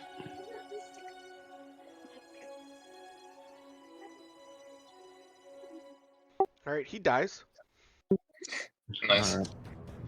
Sweet.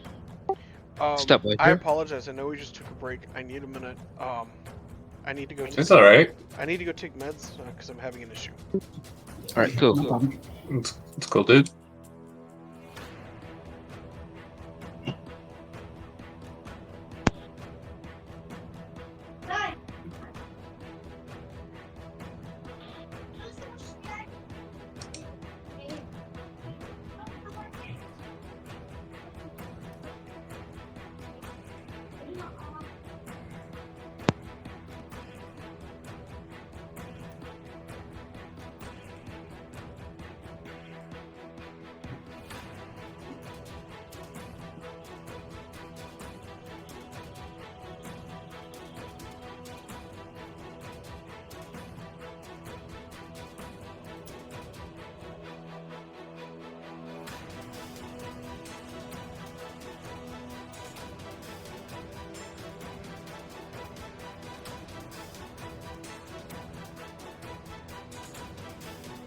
Ooh, I should have went strength build with this.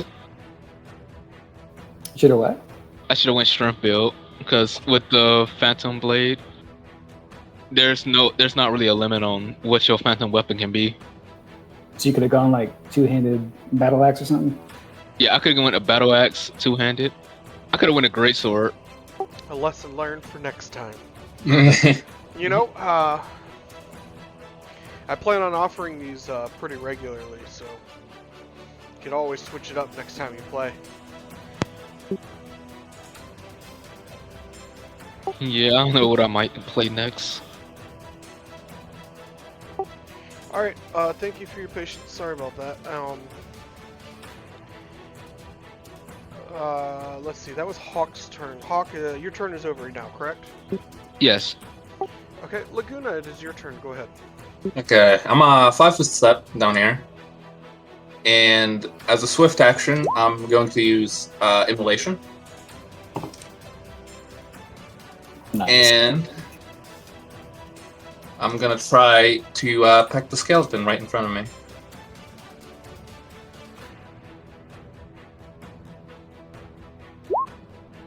Oof. Okay, that's definitely a miss. But any enemy that ends its turn adjacent to me takes 1d6 damage. All right. That's it for my turn then. Okay. Echo, your turn. All right, I'll take a swing with the rapier at the skeleton in front of me. And that hopefully hits for 12 damage.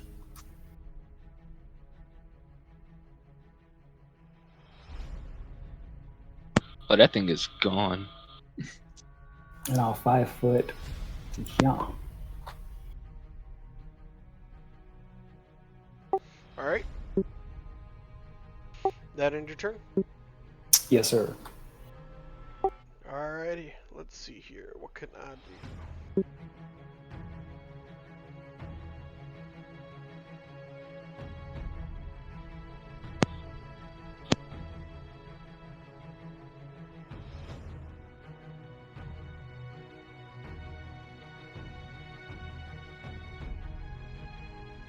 Alright, so the Necromancer points from above the bed again. All you see is his little hand. He's like, get him, get him, get him, get him!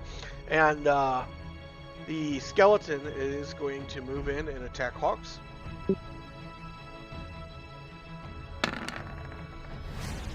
he misses. And the other one's going to attack Laguna. And he misses. And then the GM's favorite little toy is going to move in and attack Echo.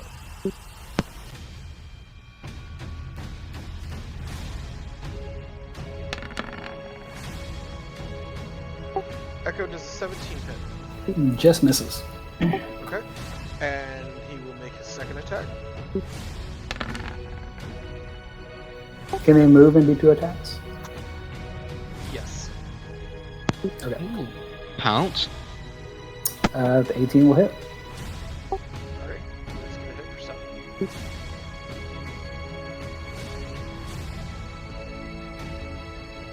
And this skeleton, since it's next to me, takes 1d6 fire damage. So let me roll that. No, it takes 1 damage. Cool.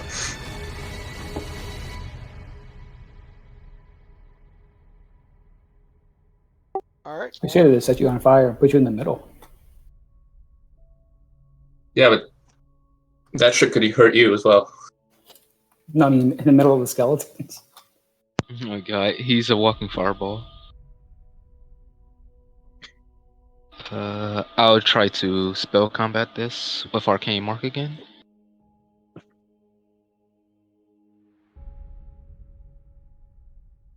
So this skeleton here.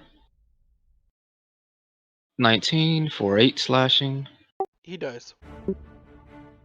Step here and attack this one for 13. I'm assuming misses. Sadly, that does miss. Alright, that's my turn. Alright, Laguna, your turn. Okay, so I'm immolate myself again. Yep. And I'll try to give the skeleton another bite, I suppose. Wow! Literally the same thing as last time. Great. Okay. That's fine. That's my turn then. Alright, Echo, your turn. All right. Echo will take another swing at the monster.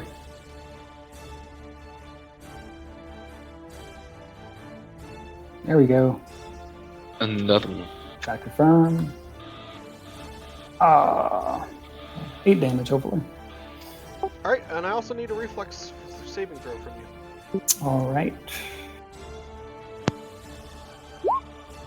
Nat 20. Nice.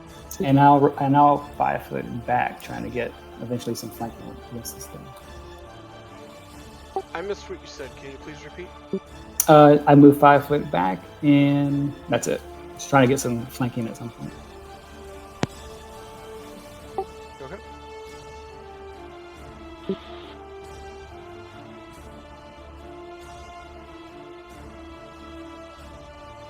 And that's it.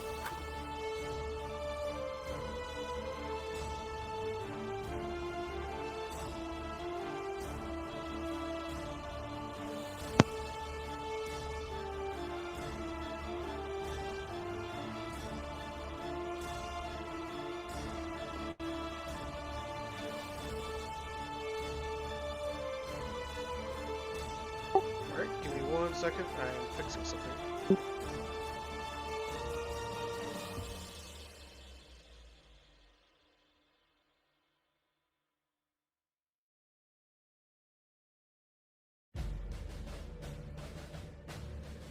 I had forgot to fix that particular token after my last session. Alright, that is all up to date. And let's see here. That ended Echo's turn. Oh, the Necromancer's turn. Okay. So the Necromancer is gonna stay hiding behind his bed, I think.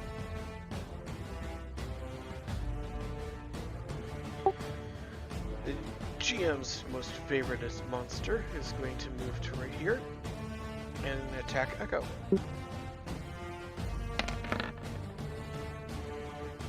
Does the 24 hit?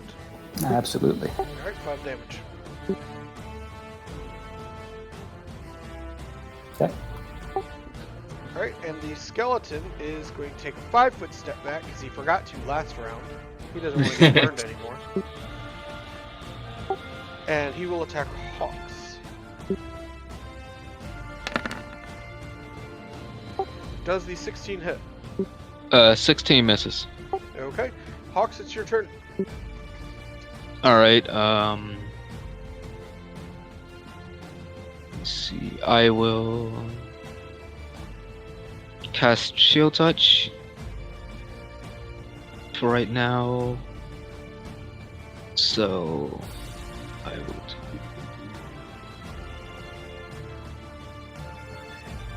the concentration check.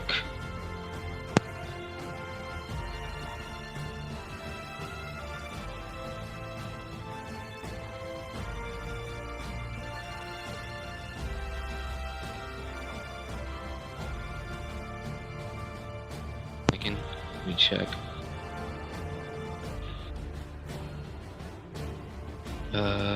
Dude.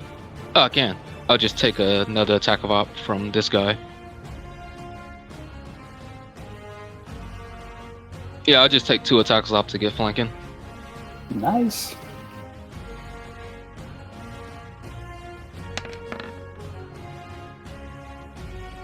Alright, that hits. Alright, and I'm pretty sure he only gets 1 attack of opportunity per round. Yeah, it's 1, yeah, and even then it's like 1 per, like action Right. that provoke. Yeah. So, oh, you were talking about the skeleton getting 1. He gets 1 as well. Okay, yeah. I just saw that. My bad. I was like, he doesn't get 2 attack of opportunities. What's he talking about? Alright, yeah. No, I get what you're saying. Don't worry, that skeleton can't hit worth crap. There you go. Yep. Alright, does that end your turn? Nope, I am spell striking this chill touch. So doo-doo. Since he's undead, it doesn't do damage, but he still has to make a will save.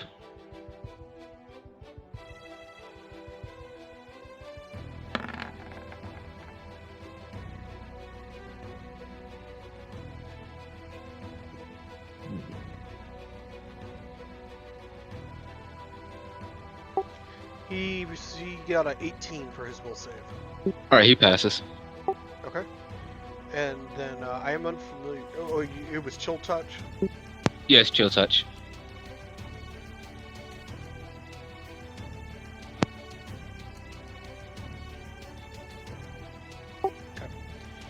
All right, Laguna, your turn. Yeah, just be Okay, sure this since thing is undead, right? I'm sorry, hold on. There's a couple people talking at Oh, once.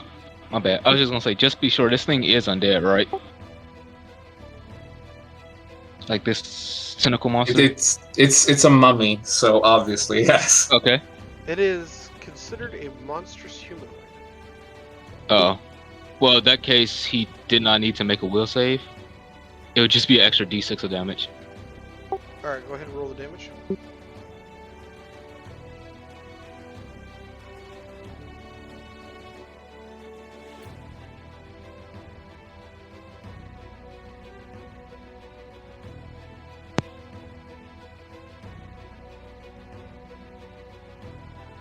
And that's my turn.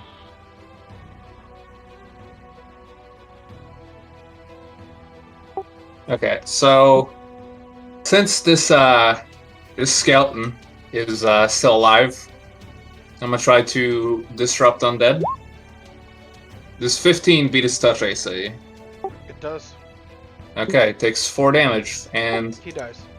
yeah, Nice. That's such a good spell whenever you're hitting zombies and skeletons. yeah. It's just generally a good spell, dude. In that case, I'm gonna back away a little bit from the mummy. So that'll be my turn. Okay. Alrighty. Echo, your turn. Okay. I'll quick draw a dagger, and then the 2-weapon fighting. I don't have a macro for this, but since I get +2 for flanking, I'll just take that off of these attacks. So the +2 for flanking will negate the -2 for 2-weapon fighting.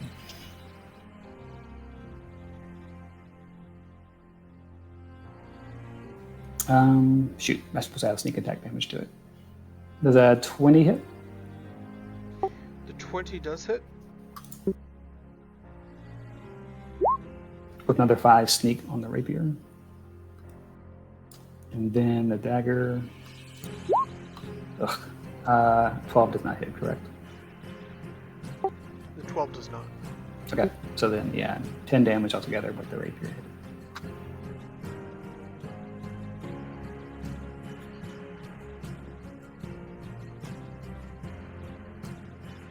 Alright.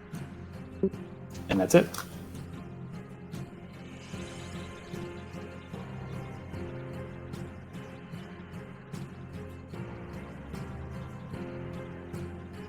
I need a reflex saving throw from you, please. Mako?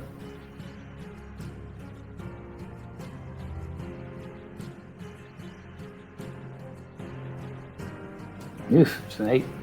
Your weapon is stuck to the creature. Alright, so that'd be the rapier. Alright. Yep. Why is everything in this place sticky? I need to clean. Alrighty. It's like fighting a baby with snacks. The creature is going to attack you. Yep. Rolling to confirm. Ooh. Yeesh.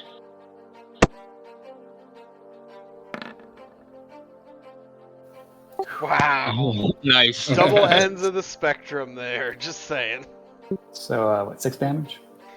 Yeah, it's going to be 6 damage total. Okay.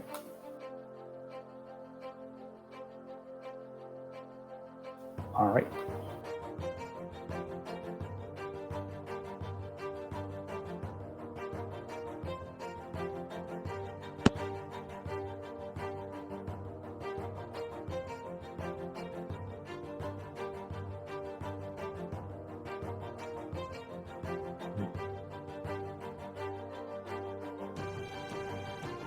Necromancer doing anything?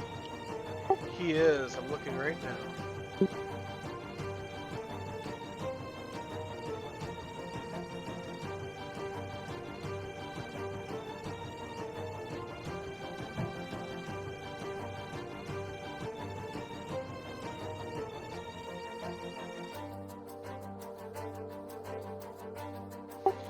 He is going to channel negative energy.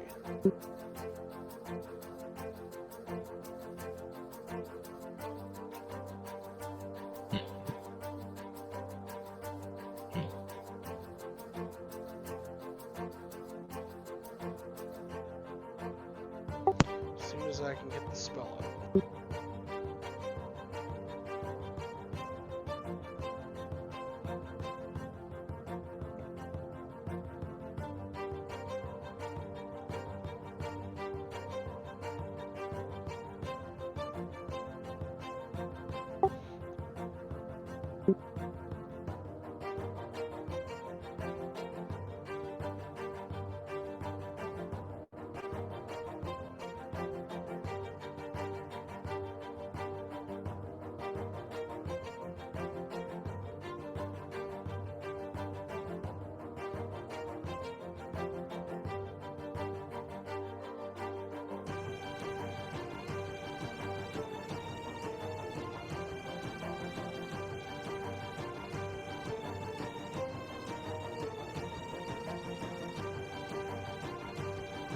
Alright.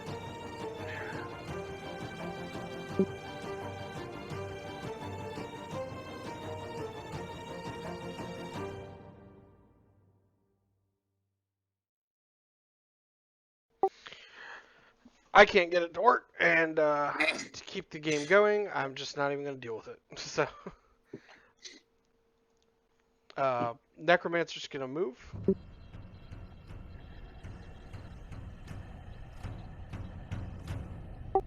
And he's going to whop Hawks upside the head with his quarterstaff.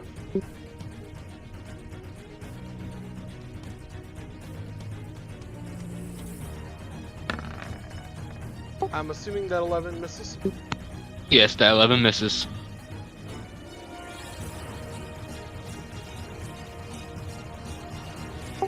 Alrighty. That's all I have.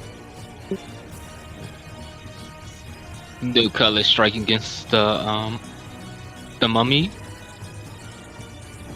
Oof, that misses. Alright. I'll step white here then. Got it. Is that in your turn? Yes. Alright, Laguna, your turn. Alright, I'm gonna move over here. And I'm gonna immolate myself as a swift action. And I'm going to cast Color Spray directly into the Necromancer's face, basically.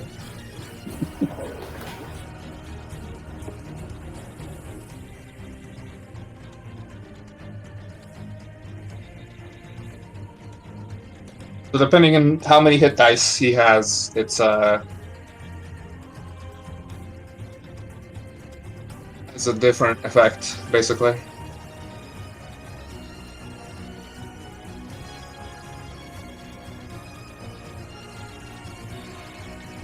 He has 3 hit die.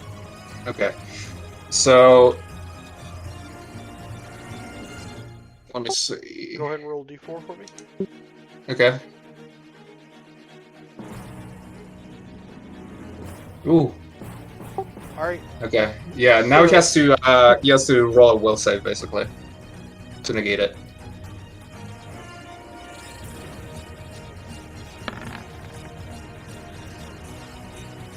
That's a pass.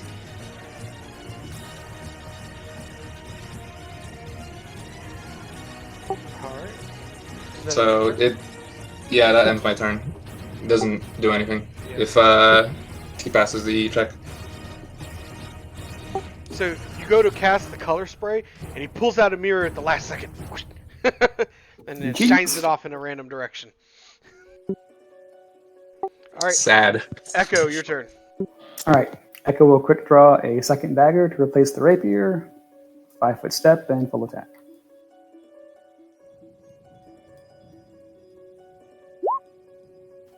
One should hit. Does a 24 hit? A 24 does hit. All right, I'll try to confirm. I'll just roll the same macro, and it'll be the second attack. It'll be a 19 to confirm. For another 2 damage. So 10 damage altogether.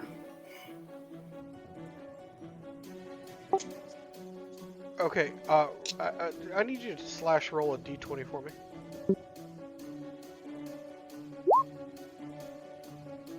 Got it. Alrighty. What was the damage total? It was 8 plus 2, 10 damage. 10 total, Yes, sir. even though the crit confirmed? Yep. Okay. Critting with my daggers is very effective because it only does base 1d4 damage. I don't have like extra damage on these. Okay. Alrighty. GM's minion is going to attack Hawks. He hadn't been having too much luck. That hits. Alrighty, 5 damage.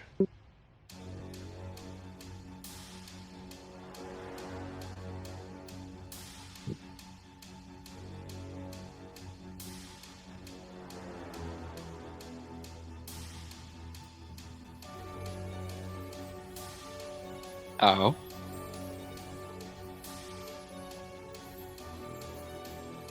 Alright, and the Necromancer is going to cast Ray of Enfeeblement. Duration is 1 round per level.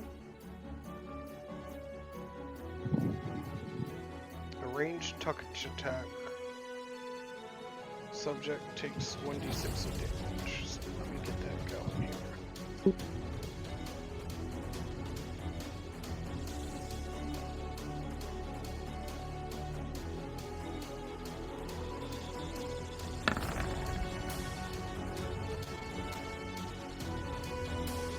I am assuming that an 8 does not hit. Who are you going after? Hawks.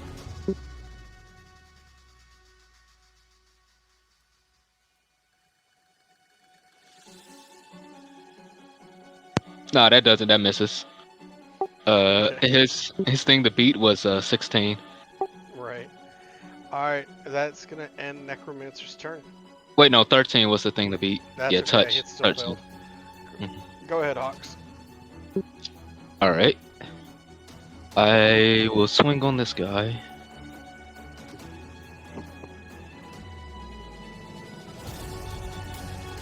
Alright, the 19 hits. For 12 damage.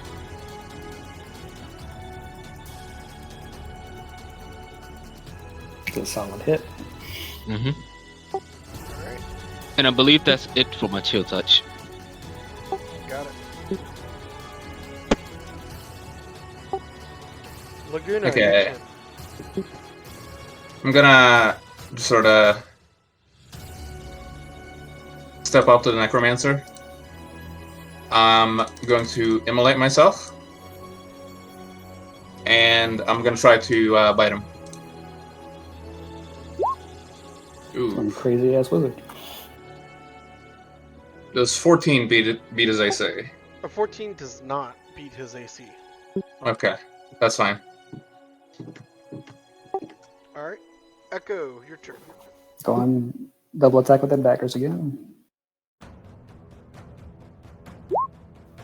Some pretty good hits. That's going to be 17 and 24.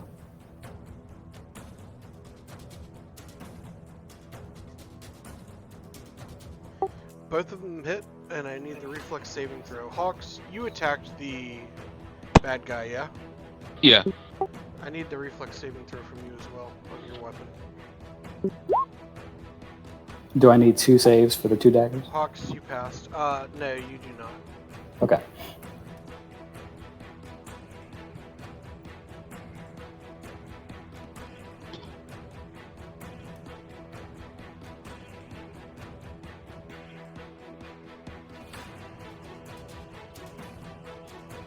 I still need the 1 save from you, though. Oh, you got a 21. Yeah, you already rolled it. Oh, okay, I see it. I'm sorry. Yeah. It's okay, dude. Snuck Sorry, it in I there. Snuck I it have in the there. crappy macros. I don't have the fancy. That's okay. I'll use them like you do. The basics. So, yeah, I don't have the fancy stuff either. Right on. Okay, both of those reflex saving throws pass, and then the 22 hits. The 15 does not. This is actually a 24 and a 17 because of the flanking. Okay, so they both hit. What was the damage? 24.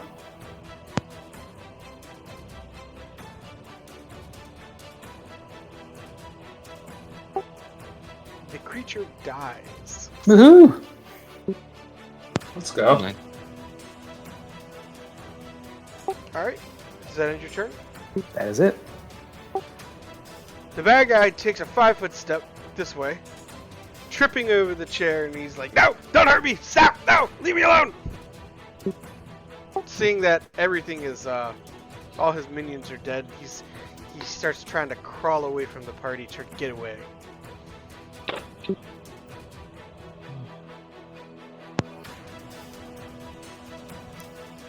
Hawks, What do you think? it's your turn. Alright, I'll just approach him. Make sure he can't run away, so. Oh, you're approaching me. I can't slice and dice you without getting closer. But I'm going to, not really going to attack, but just gonna hold an action to attack him and ask him, so why have you been causing a disturbance with the, people here? I didn't start no disturbance here. They attacked me.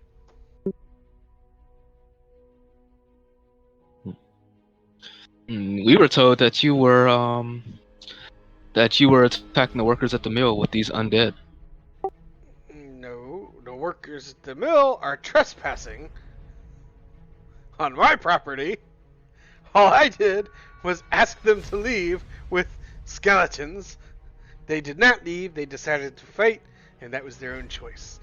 And next thing I know, adventurers are showing up every other day trying to kill me. You're kind of fitting a trope here. You know, you're the evil wizard with the zombies in the tower. Yeah, you're gonna draw adventurers. Don't forget a mimic. And a mimic. I will Wait, say the was that mimic yours? Of course! They gotta protect the secret entrance to my lair. I mean house! House! House is what I meant! Where do you even get those? Oh, at the Necromancer supermarket. Probably a club membership of some sort. I found it while I was out adventuring one day. If you know what's good for you, you'll come with us. Wait, what? No. Where are you taking me? Where you belong. Obviously. I belong here in my home. No. You belong in a jail cell, sir. What did I do? What did I do? I did nothing wrong. I've just been minding my own business down here. I hurt nobody. Ignore the bodies. Look. Yeah. Look. What about these skeletons then, huh? They have to be, somebody. What? A fella can't have servants? What about this guy over here? Oh, my adherer.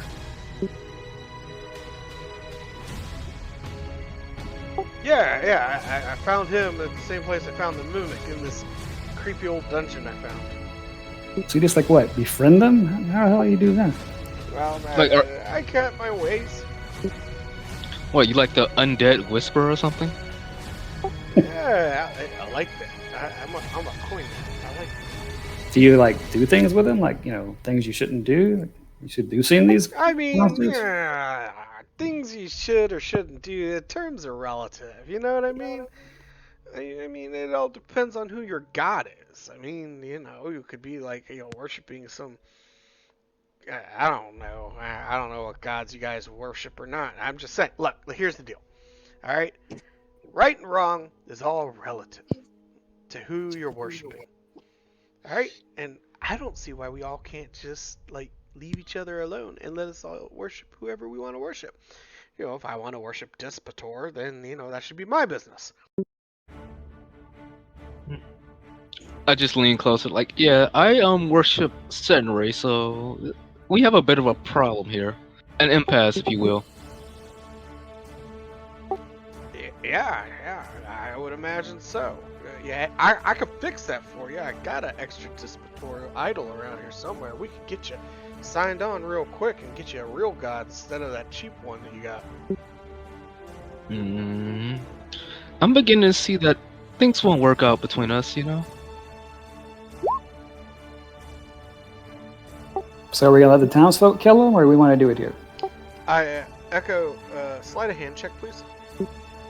Okay.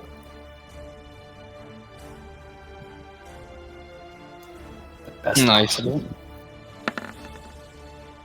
Yeah, he totally does not see you remove your sap. Look, I'm just saying, there's no reason why we should bring the townspeople in on this at all. Alright? Like, I'm not hurting anybody. I've been minding my own business right here. They started chopping down my trees.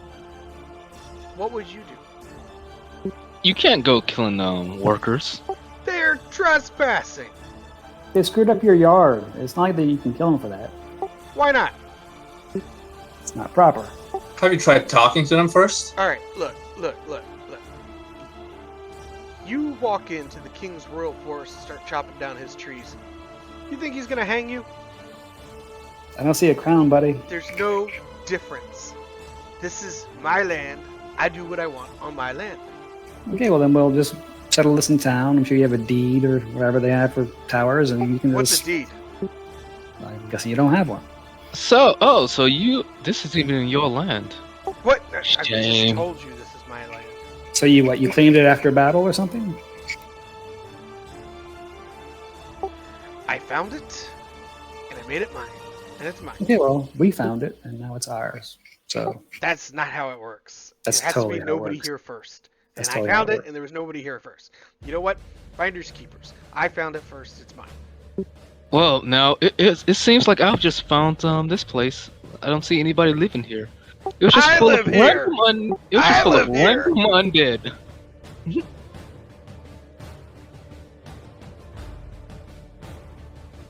I see no necromancer here at all.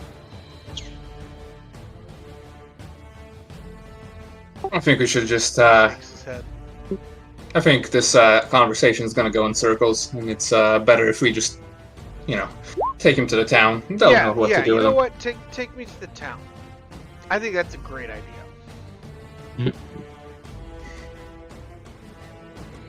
I guess I'm gonna speak to Echo. You got any rope? I do have a rope. Yeah, let's tie this man up and carry him back. Let's say. And gag him. I tried hitting him with my sap, but I rolled a 3, so I just pretend that I'm swatting a fly. There we go. There's a bug.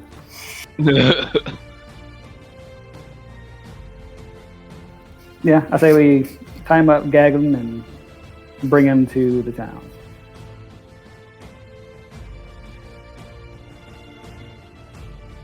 After searching his castle, so to speak.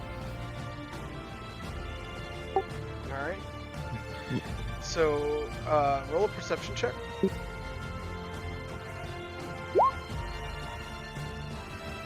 Alright. You were able to spot several barrels off in the corner. And the barrels in the corner have the Weary Maiden written on the side of them. And you realize that this is the house ale of the Weary Maiden. And as you continue to search, you're able to find a chest at the foot of the bed that has various dark idols of dark gods, most of them Dispator or his underlings. And you are also able to find a purse that contains 6 platinum and 432 gold pieces. Okay. Gold worth mixed coin, basically. And then there are various spells, scrolls over here in the corner. Can I actually call time out? Because, yeah, I need to go eat food. So I'll be back.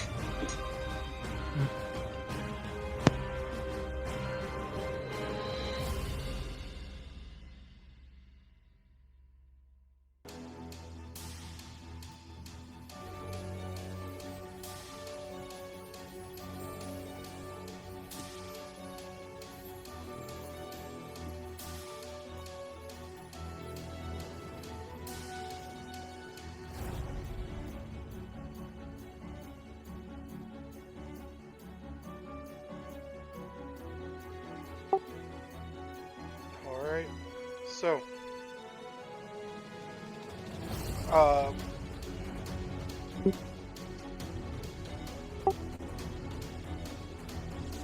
what did you roll it yet or no? I just cast Read Magic, which, Oh, okay. as far as I know, doesn't involve rolling anything. So you did find a part of, or so you found a couple scrolls. Some of them are like your basic like level 0 spells and stuff like that, like cantrips, stuff like that. And then you did find a scroll of Cure Moderate Wounds. Ooh, nice.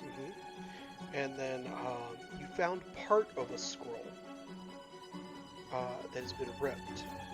And upon looking at it, it appears to be some sort of ritual. Roll an intelligence or knowledge arcana.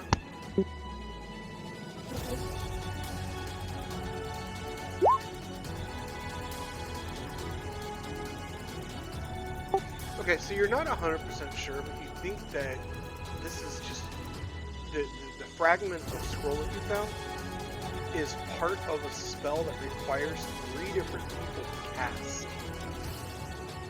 It requires a arcane magic user, a natural magic user such as a druid, and it requires a divine user, caster.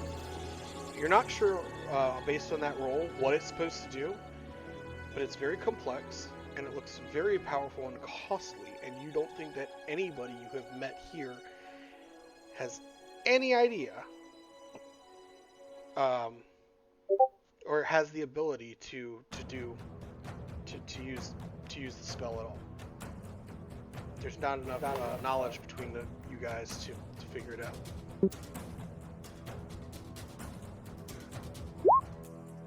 Interesting that Yeah, different. I'm just gonna take them then.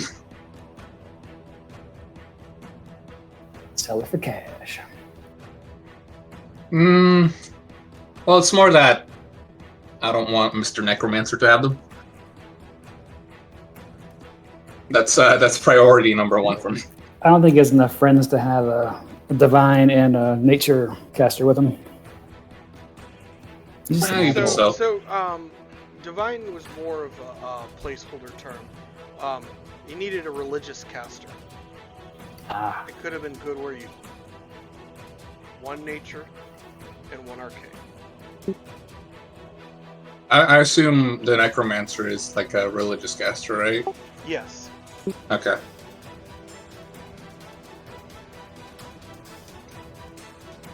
Yeah, I'm gonna take it anyway, just to be safe.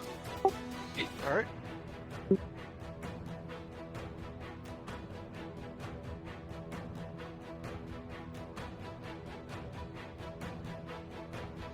Laguna, if you ever play in any of my one-shots with that character again, make sure you let me know that you have that on you. Okay. Okay. Alrighty. Necromancer says, hey, those are mine. You need to put them all back right now. That's theft. Where did you get these from?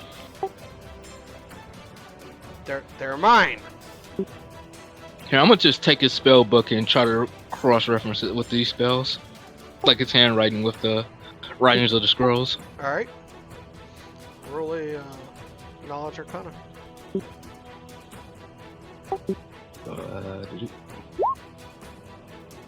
You know, I'm gonna just take 10 on that. I forgot I can actually do that.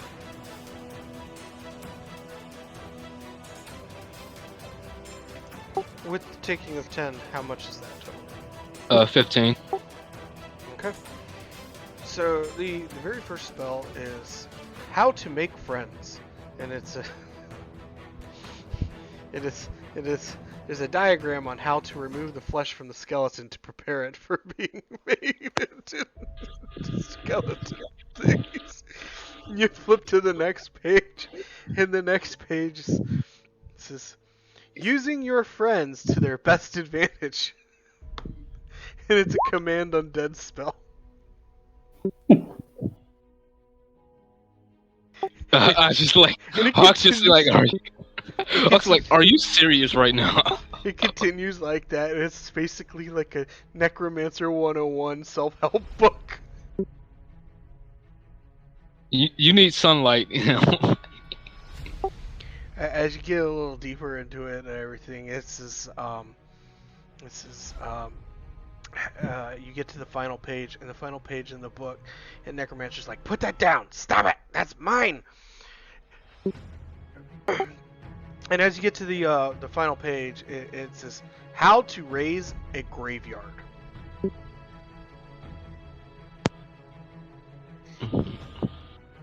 Yeah, my eyes just widen at this. I'm like, like, oh, really now? Is this what we're doing?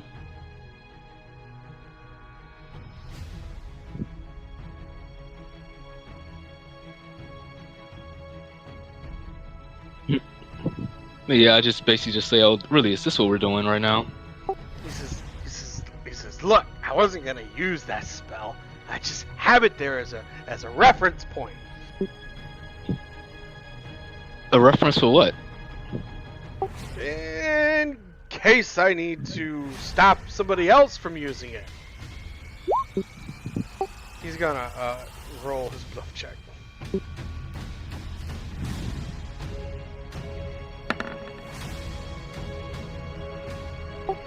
So,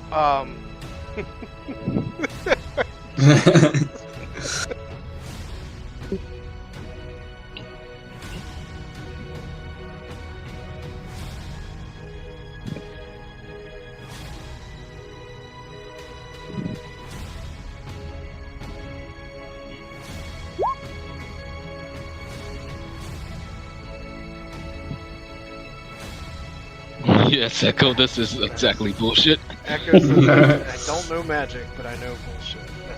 That's nice.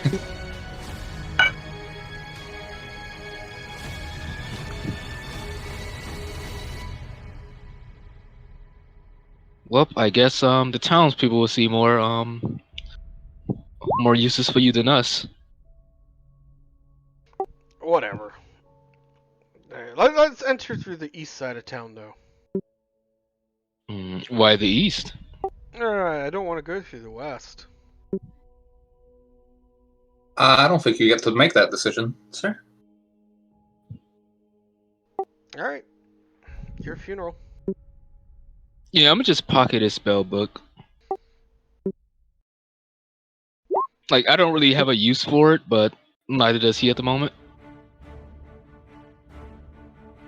Oh, he does have a use for it, and that's exactly why we should take it. I'm saying he doesn't have a use for it because I'm not giving it back to him.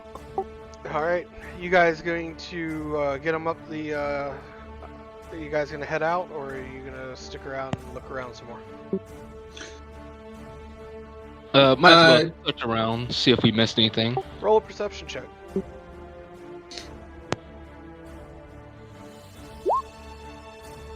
Can we just do like a take 20 kind of thing? Either or, it's all the same to me. You don't really find anything else. You've pretty much gone through everything of value. The only thing that is down here that was of value was several casks of the house brew, which you're not going to be able to lift out by yourselves. The only other stuff that's notable down here is just like your standard like household supplies and whatnot, some clothes, stuff like that. You've got like spare necromantic robes hanging up next to his bed. That's about it. So, how'd you come across the booze? Oh, that's the family brew. Family brew. Yeah.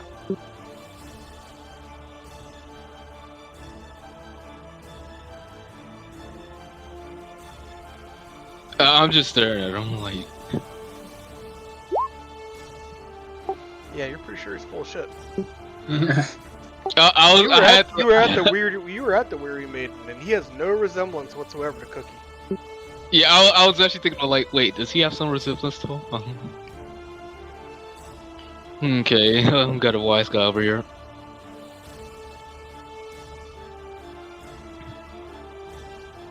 I want to see if it's any good over here. If the booze is any good. Just take a sip. It is the same brew that you had at the Weary Maiden the other night. It's pretty good, pretty fresh. He's been somehow getting his hands on some ale from that ale house. Yeah, I'm just taking note of this in his spell book. Okay. You guys want to do anything else? Ready to go back to town. All right. Yeah, we should probably, hand off the Necromancer. Yeah.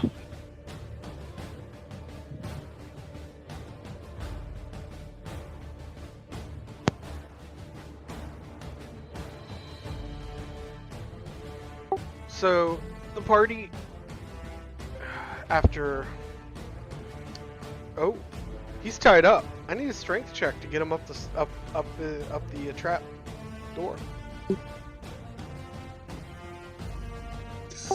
Yeah, I don't think we have it. He is We don't have his struggling leg and now. resisting you guys trying to take him. All right. Instead of all that, I'll try and intimidate, saying either you can help us get us, or help move under your own volition, or we can just leave you down here to rot. Or I could just, Leave me down here to beat him. rot, please. No, We're I don't gonna think speed we it will. along, you understand? It's like, you're kidnapping me out of my own house. Please leave me to rot. I will stay here. I won't bother nobody. And I definitely won't raise their graveyard. Oh, I forgot. I'm just cure wounds us. Okay, give me 1 second, because I did not grab your correct tokens.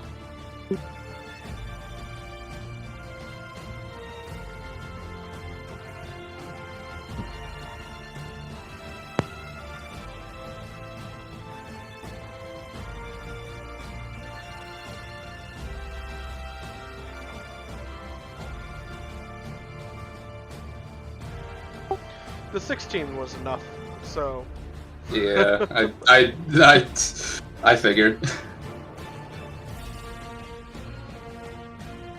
I love that the two like fighting type classes didn't get them up. But the wizard's like, I got this. Follows them up. I'm fast and not strong. Like Hawks does not know how to deal with this guy. Like, he kind of wants to kill him, but he's gonna take him to the Okay. I mean, killing him is what the man wants. Are the tokens all up to date? Here 12 to Echo. Thank you, sir. I'm full, so. I'll take one potion of cure light to get it at the top. The Necromancer says, "Hey, you're healing everybody else. What about me? It's just you just got a minor scratch. I'm You're bleeding here." You're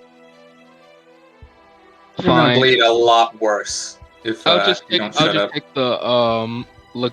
I'll just ask Laguna, can I see your healer's kit? Or wait, do I need a healer's kit to do the heal checks? Nope. No, it just Okay. helps.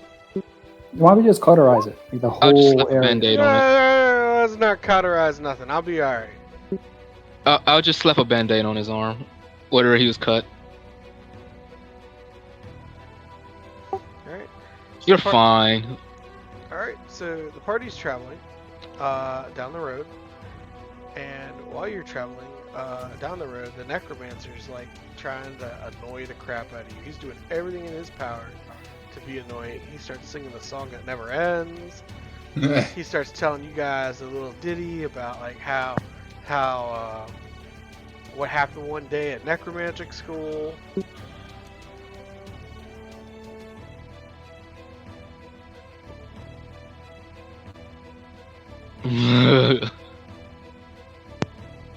Oh no! Alright, so yeah, he gets gagged. And right, you stop to gag him, and while that's going on, you hear something snap in the woods.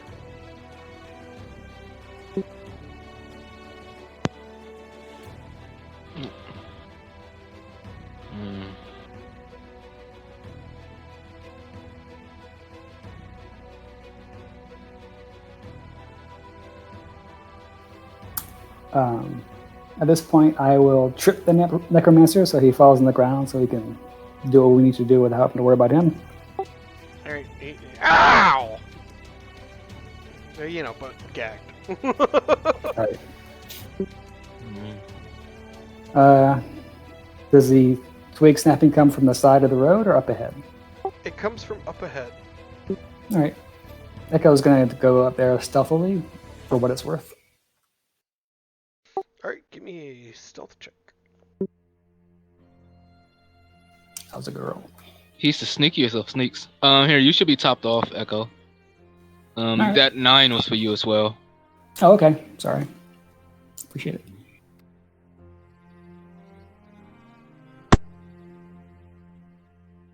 There we go.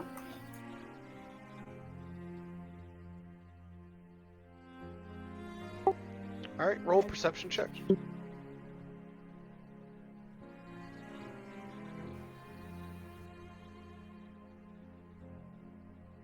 26.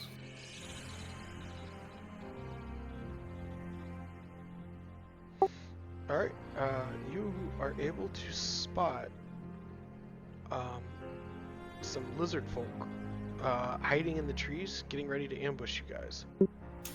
Whereabouts are they? I am revealing them as we speak. Ah, okay.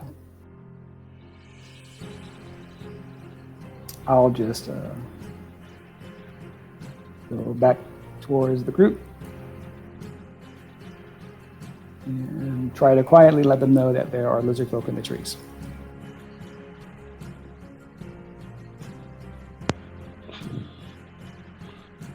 Well, this is gonna become a long day real quick.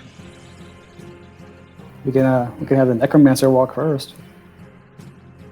That would be too cruel even for him. Well, hopefully I can get me some new boots out of this. There you go. Making lemonade. All right.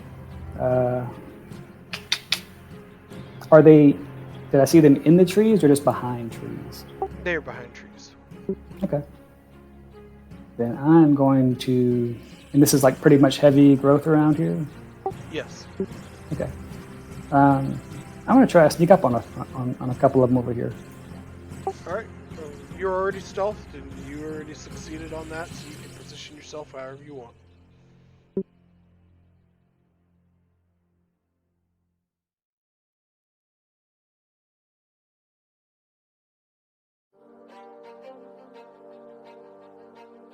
Alright, what is the rest of the party gonna do? I'm gonna, get my crossbow out. Oh,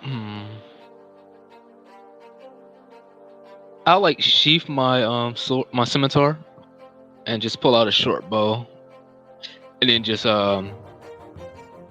be vigilant and continue walking down.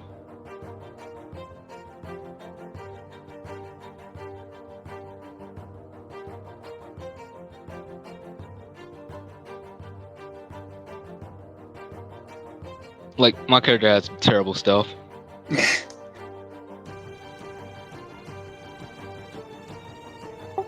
Can I get a use rope check for tying up the Necromancer? He's gonna try and escape while this encounter happens. It'd be an escape artist check, right? For him, yes. I think it's the same thing for using rope. What is the time up? Or what would be a use rope check then? I mean, it goes off dexterity, so I don't know. Give me 1 second and I'll tell you. I could just roll dexterity.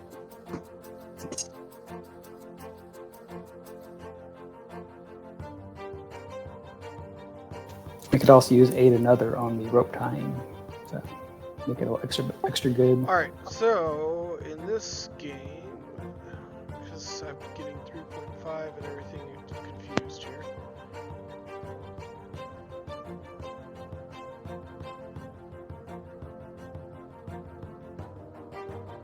I could have sworn it was an ability.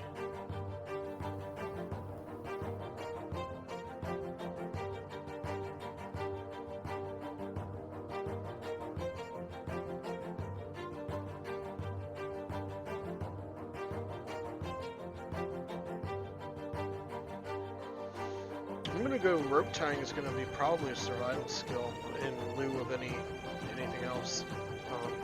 It's the closest skill I can think to it. I could have sworn that there was a rope ability. I must be thinking of 3.5. Well, I don't think Necromancer is going anywhere. Okay. Alrighty.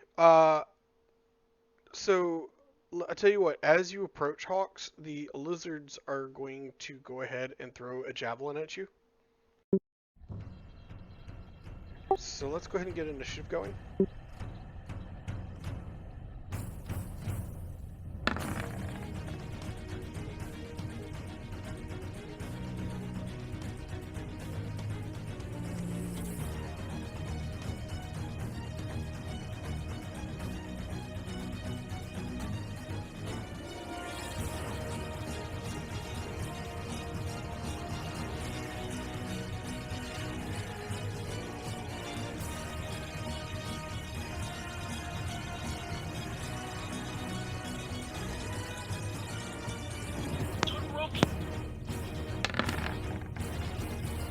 Alright, and the javelin misses, going wide. Alright, let's see here. Laguna, your turn. Okay, I'm gonna try to shoot this one, with my crossbow. Okay, go ahead.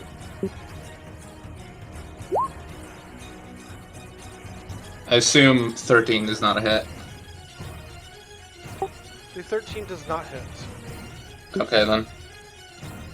Alright, does that end your turn?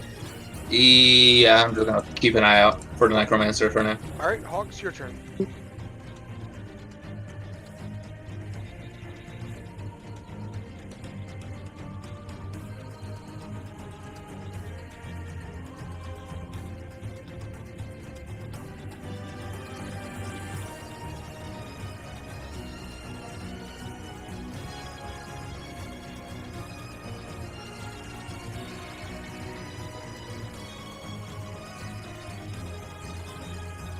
Are you shooting at Hawks?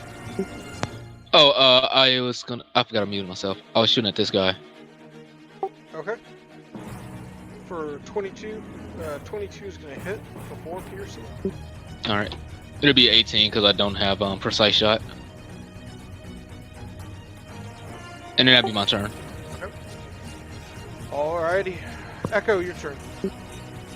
All right, I will try to shank the lizard folk in front of me. So 2 daggers and all in one. Same guy. Yeah, I don't know if flat-footed or surprise helps at all, but that's what I got.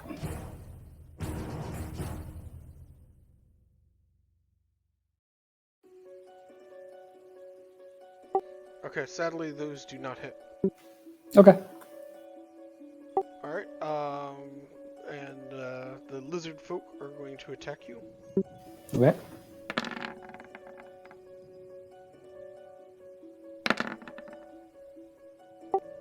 And they both miss.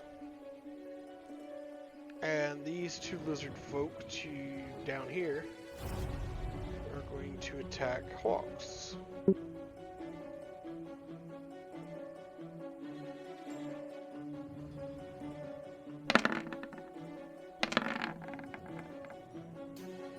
And they miss. Okay. Laguna, your turn. Okay, let me just try again with this dude. Oof. I assume that's not a hit either. No, sir. Okay then. Alright. Hawks, your turn.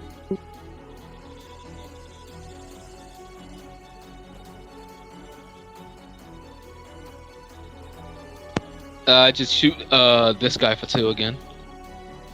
And can I walk up here or do I have to walk around? Let me see. You will have to walk around. You are shooting uphill right now. Okay. I'll go here. And that'll be my turn. So 2 for this guy.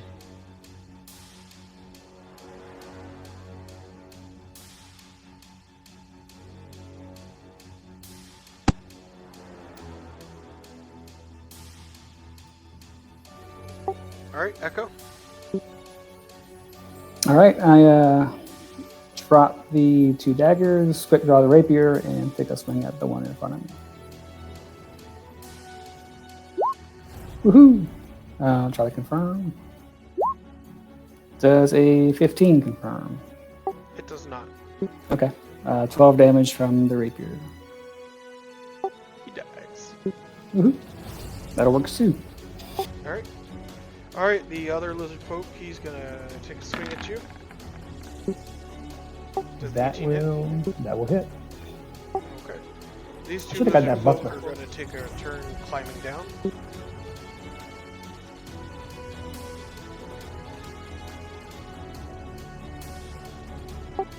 Okay, and that ends my turn. Laguna.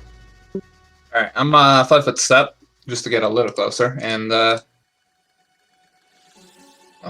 guess I'll just keep on shooting. Ooh, nice. So I'm assuming this guy takes 8 damage.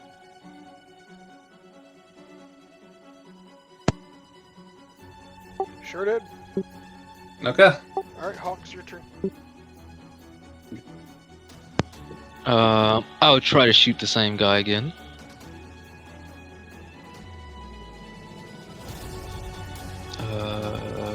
Doo-doo. 17. That's gonna hit. Alright, for a 1 piercing. You know, I'll just stay wide here. I'm gonna see what those little folks is gonna do. And that'll be my turn.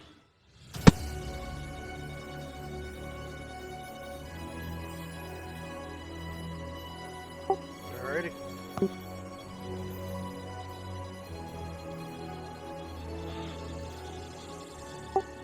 Alright, Echo, your turn. All right, I turn to face the remaining lizard folk and take a swing.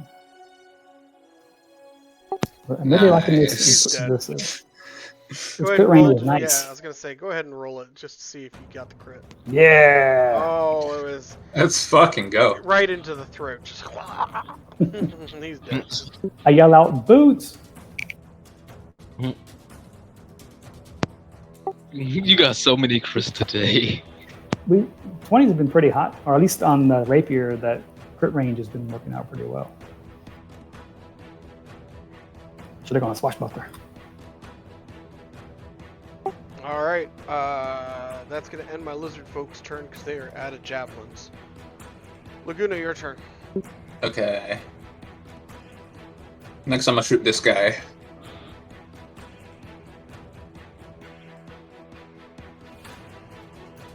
Whew.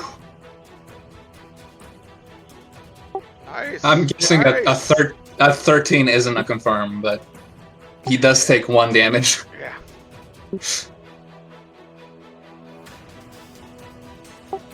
Alright. Is that end your turn? Yeah.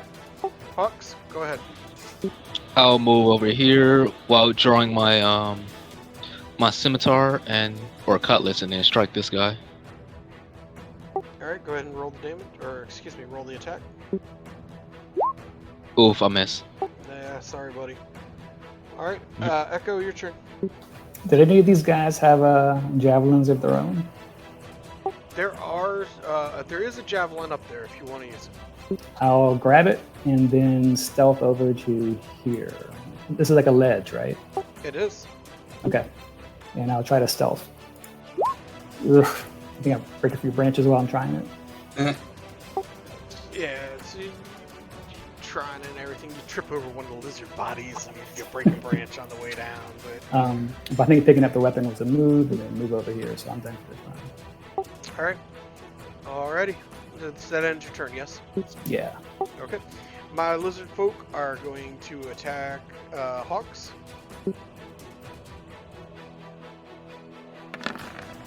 And there's nothing he can do about the guy on the ledge, so he's going to move to attack as well.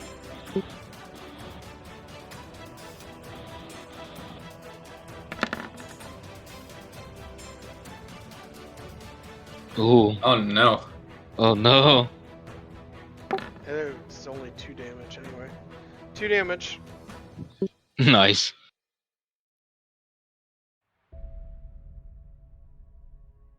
Alright, Laguna, your turn. Okay. What do I want to do? I guess I'll just do what has been working out for me already and shoot this guy. Oh, nice. Again? Y'all are Nice. cheating. I'm gonna I'm gonna have to get roll 20 to confirm these rolls. In all seriousness, though, I know you're not cheating, but go ahead and roll to confirm. The confirm is 11, so I assume it's not a Okay, so confirmed. it's not confirmed, but I will take the 8 damage on this guy. You said. Yep.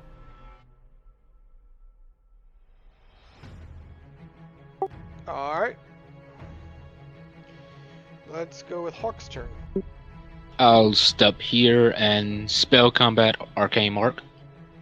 So, oh, that fails. So I only get 1 attack.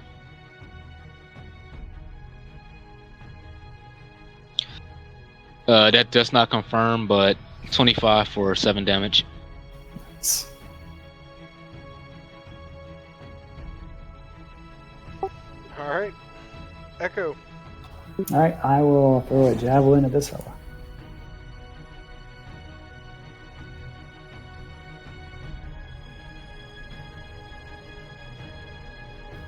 Was it 12 hit? 12 does not hit. Sorry. Sorry. How far down is it? Can I jump down pretty safely? I think would say acrobatics it's can do 2 probably feet. about a 10 to 15 foot jump. You want to try it? Well, ones are not an automatic fail, but acrobatics of 11. All right. I'm down regardless. You're down. Yeah. You're gonna have to spend a turn to stand up. Yeah, it's fine. Yeah, you're prone. I, however, will not let you take damage. Okay. Wasn't far enough. I mean, you hit the ground and you're sore. It's like falling off the roof. You're sore, but you're alright. It was only 1 story drop. I'm good. Alright, Laguna, your turn. What about wait. lizards? It's my Yeah. turn. Well, here. Let me just take a 5-foot step here. And I'm gonna take a 5-foot or 10. I'm moved right there. There you go. That'll teach them. All right, we're gonna attack Hawks. Hawks. Ooh, barely Buddy. hit. Well, he gets a bonus. He's flanking now. Yeah, no, that's what I'm saying. Barely hit. All right, and the other one's gonna attack too.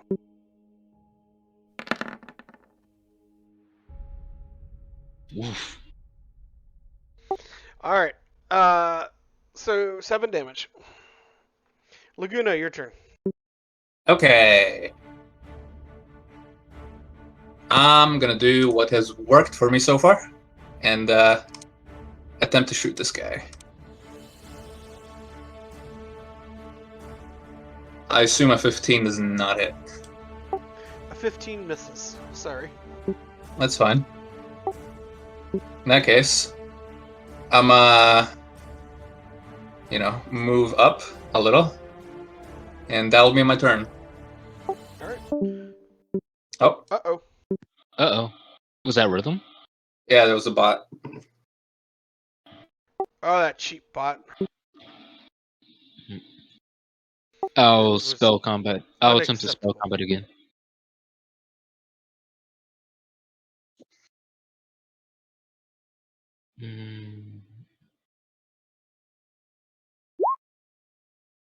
And I don't. Yeah, that fails. So just 1 attack. Okay. Bruh. 24 and then a 24 and then a 16 to confirm on this guy.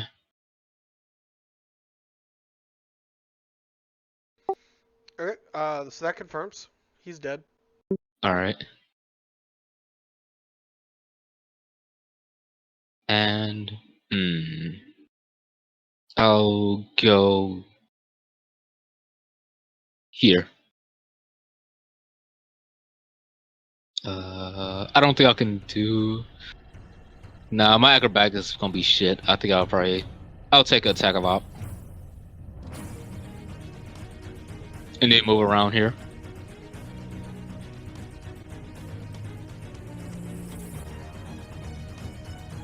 So you can...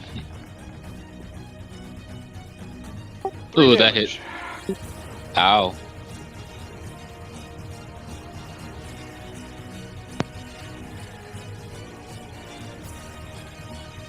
That'll be my turn. Alright. Alright, Echo, your turn. All right, Echo will stand up and throw. Well, he'll just move 1, 2, 3. Yeah, I'll move into flank, drawing my rapier. That's it. Okay. Oh look, it is the lizard folk's turn. He's going to attack Hawks. Oh, for another 3 damage. Oh, 4 damage. Sorry, 4 damage. Damn. What was it? Was this something I did? The lizard says, "That's what you get." You say that now, but I mean, Alright, Laguna, your turn. Okay, I'm gonna step up here. I'm gonna immolate myself. And I'm gonna try to pack the man. Bruh. Okay, that's fine though.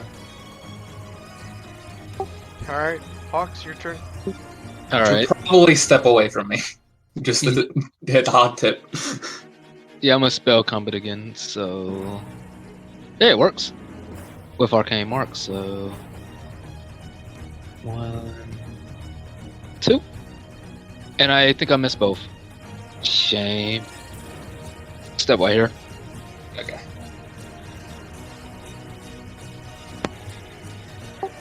Alright, Echo. Echo will 5-foot over and take a rapier. 23 plus flanking for 25 with 10 damage. He dies. Alright, sweet. Alright. So, having slain all the lizard folk, the party is able to take appropriate stock. Lizards, the lizard folk, they don't have much on them. What they did We could have take her- appears to. We could take their javelins. You could. What they do have appears to have been taken from the dead people you see lying around.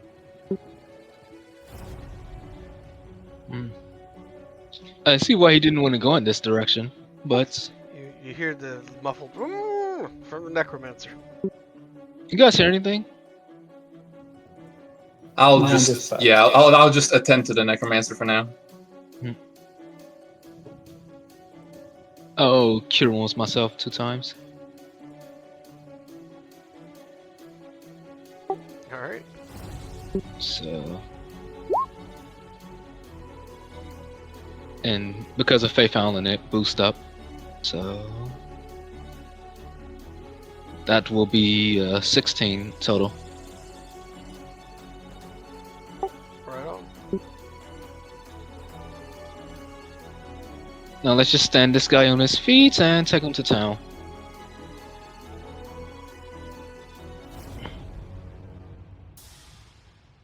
I wonder if the town actually knows this guy, or is he just a wandering necromancer? We'll soon find out. He Alright. totally could be from here. So,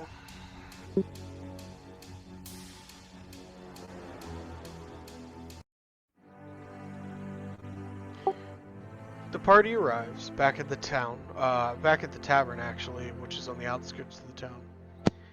As you come through the door, Cookie looks up and he's genuinely surprised. He says, "What?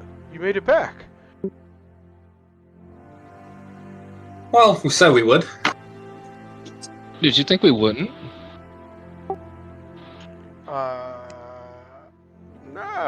No, of course not. I always knew you guys.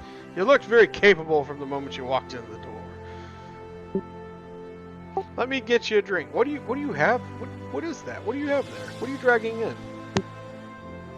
This is the person who's been reanimating all the skeletons. I don't think he should be. And you see everybody kind of start standing up. All of the patrons, all three of them, they stand up. Yeah, we just wonder if any of you guys recognize this guy. We'll take care of him, they say, and they start they offer to take him, in his bound and gagged form.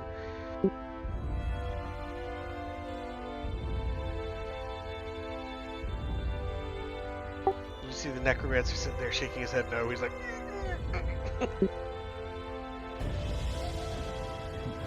Sure, go and take him, I guess. All right, they drag him out of the tavern, and the cook says, "Wow," he says, "I really do appreciate it. I did not realize that. I must say, you guys really afforded yourselves very well."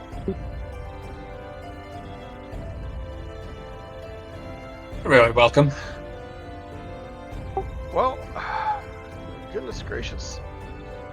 What are you guys? Do you guys do this regularly? Is this a thing for you, or? I suppose you could say that. Okay. Well, you know what? I imagine you're tired and sore from a day of adventuring and fighting. So I'll tell you what. I can get you a room again tonight. It'll be on the house, and maybe. I stop him right there. We're gonna need a bigger room. Right, you are.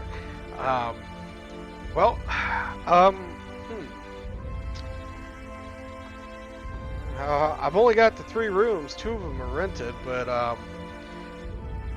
I'll move some people around. Don't you worry about it. And he says, Gisela can take her company elsewhere. It'll be fine. So, Gisela can stay. We'll just go hang out with her. Oh my. So, well, she's with a client, but I'm sure as soon as she's finished, she'll be happy to take care of each other. So, in the meantime, I believe I promised you 100 gold. Let me get that gold out real quick.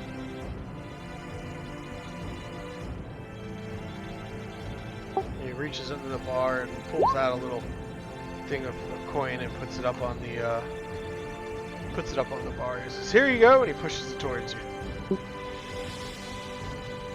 You count it. All right, it's roughly about 100 gold pieces there in mixed coin. Wasn't it 2? Yeah, I remember it being 200. Ah, right you are. My memory. Ha ha ha ha ha. He says, and he's trying to pull a fast one on you, and he puts another little purse up there, and he says, "There you go."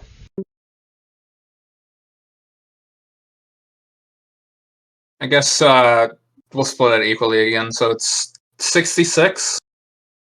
And since I took the 49 earlier, I guess I'll take the 67, right?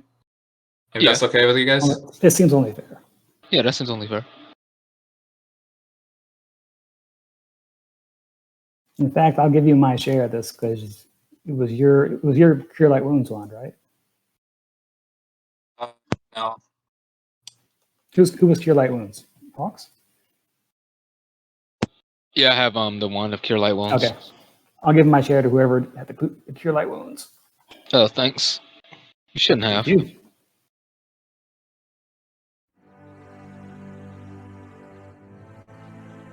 Alright. So, Cookie says, "Why don't you guys go get a seat there at the table? I'll bring you some food." And he runs into the kitchen real quick, and about 10-20 minutes later, he emerges with heaping portions of meat pies and beer and all kinds of goodies. Brings it all to the table, He thanks you, and he says, "I can't wait until the loggers get to get back up there and take care of bringing me back all that business I was missing out on. I really do appreciate it." Every time, I think this is from past experiences, every time the cook disappears into the room, I'm expecting something else to come out with their sword. Honestly, I'm paranoid that it's gonna be poison. Not my All right. food. But anyway, so as the sun sets in the horizon, the party sits around the table, eating a very fine meal, meat pies, and the beer keeps coming all night. Gisela eventually comes down and flirts shamelessly with the party, and you guys, pockets much heavier, ready to move on to your next adventure. And that's where we're going to go ahead and call it. Woo! All right. Sweet. So, Nice. guys, thank you very much for being here. I do appreciate it. Thanks for running, man. Yeah, it was Dude. fun. No problem. I was unsure if like the bloodline I chose would be fun to play, but holy shit, was it? It is. You got healing and burst. Yeah. That's pretty sweet. Yeah. You guys did really well for a party of 3, really, because I wasn't too sure. We got a lot of 20s. You got a lot you of did, 20s. but and you got some critical moments where you just got to heal off just in time too. Hey folks, so we made it to the end. I have 2 games that were played on the same day, a level 3 adventure and a level 6 adventure. I enjoyed playing both of them a lot. They were a lot of fun. A couple of times the party did catch me off guard, but it was still a lot of fun to improvise and see how the game unfolded. I hope you enjoyed listening and watching, and if you did and you want to play with me, I do offer both free and paid services for Pathfinder 1st Edition and eventually 2nd Edition.